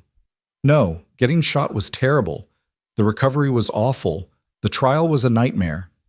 He pulled her close. "But it led me to you, to this family, to a life I never imagined I could have. So yeah, I'd take that bullet again." "Well, please don't. One bullet wound per family is enough." They swayed together to the distant music from the reception, two people who'd found each other through violence and chaos, but built something beautiful from the wreckage. "Dad, Mom," Max called out. It was the first time he'd called Alex Mom, and her breath caught. "Grace is trying to sneak cake to her room." "I'm saving it for later," Grace protested. "You can't save wedding cake for later, it goes bad." "It does not, tell him, Mama," as their children bickered good-naturedly. Noah and Alex walked back toward their reception, their family, their future. The bullet wound had long since healed, leaving only a scar that Noah sometimes forgot was there. Richard was serving his sentence, his appeals denied, his power finally broken. Thompson Construction had folded, replaced by honest contractors who did quality work. Cole Technologies was thriving, the expansion complete and profitable. But more than all of that, two broken families had healed into one whole one. Not perfect perfection was a myth Richard had tried to sell, but real, complicated, messy, and absolutely worth every struggle that had brought them here. "Hey," Noah said suddenly. "Want to know a secret? Always. I loved you before the Chinese food. When you promised to take care of Max while I was being wheeled into surgery, you didn't know us, you'd just watch me bleed all over your daughter, and your first instinct was to make sure my kid would be okay. That's when I knew you were extraordinary." Alex stopped walking, pulling him in for a kiss that had their guests cheering and their kids making exaggerated gagging noises. "Want to know my secret?" she whispered against his lips. "Tell me. I loved you when you told Grace she was brave while you were bleeding out. You were dying, and you took the time to make sure she wouldn't blame herself. That's when I knew you were the one." They stood there in their garden, surrounded by family and friends, the lights twinkling above them like stars they'd wished on without realizing it. Tomorrow would bring normal life work and school homework and board meetings, all the mundane chaos of a blended family navigating the world. But tonight was theirs, a celebration of survival and choice of love, found in unexpected places and families formed by something stronger than blood. Tonight, Noah Reed and Alexandra Cole Reed stood together, proof that sometimes the worst moments of our lives are just preparing us for the best ones. Grace and Max ran over, grabbing their parents' hands, pulling them toward the dance floor, where Rosa was teaching everyone a traditional dance from her childhood. Eleanor was partnering with Sam Morrison, both of them laughing at their clumsy steps. Patricia Reeves was explaining the legal implications of marriage to anyone who'd listen, while Jimmy Martinez and his crew had formed an impromptu band with borrowed instruments. Come on, Grace insisted. It's our song. It wasn't their song. It was some pop tune the kids loved, but Noah and Alex let themselves be dragged onto the floor anyway, because that's what family did. They showed up, they participated, they loved each other through bullets and trials, through PowerPoint presentations, and wedding days, through all the ordinary and extraordinary moments that wove lives together into something unbreakable. As Noah spun his daughter now officially. While Alex dipped Max dramatically, making him shriek with laughter, he thought about the butterfly effect of single moments. One man with a gun in a park, one split-second decision to act, one bullet that had torn through flesh but somehow created a family. The music swelled, their guests joined them on the floor, and Noah Reed danced with his wife, his children, his chosen family, knowing that sometimes the best things in life come from the moments that almost break us. Sometimes heroes aren't the people who seek glory, but the ones who simply refuse to let harm come to those who need protecting. And sometimes, if you're very lucky, saving someone else ends up saving yourself too. The party went on late into the night, but eventually guests departed, kids fell asleep in chairs, and the garden grew quiet. Noah and Alex stood together surveying the beautiful chaos of their wedding's aftermath. "So, Mrs. Cole Reed," Noah said, "what now?" "Now, Mr. Reed, we live happily ever after." That simple, that complicated, but worth it. They gathered their sleeping children. Max drooling on Noah's shoulder. Grace clutched in Alex's arms and walked toward their house singular now. No more guest house separation. Tomorrow they'd leave for a honeymoon while the kids stayed with Eleanor, but tonight they'd all pile into the big bed, probably with someone's foot in someone else's face by morning. It wasn't the life either of them had planned. But as Noah looked at his family, at the woman who'd taken a chance on a bleeding construction worker, at the children who'd orchestrated their happiness with presentations and determination, he knew it was exactly the life they were meant to have. The bullet scar pulled, sometimes reminding him of that September day when everything changed. But it no longer hurt. It had become just another part of his story, the violent beginning of something beautiful, the moment when 4 separate lives began their journey toward becoming one family. And as they closed the door on their wedding day, as they settled their children and themselves into bed, as Alex reached for his hand in the darkness and whispered, "Thank you for saving her," Noah whispered back, "Thank you for saving us all." Outside, Denver slept under a canopy of stars. Somewhere other families were facing their own trials, their own moments of decision. But inside the Cole Reed house, 4 people who'd found each other through chaos slept peacefully, safely together. It was, Noah thought, as sleep claimed him, a hell of a happily ever after.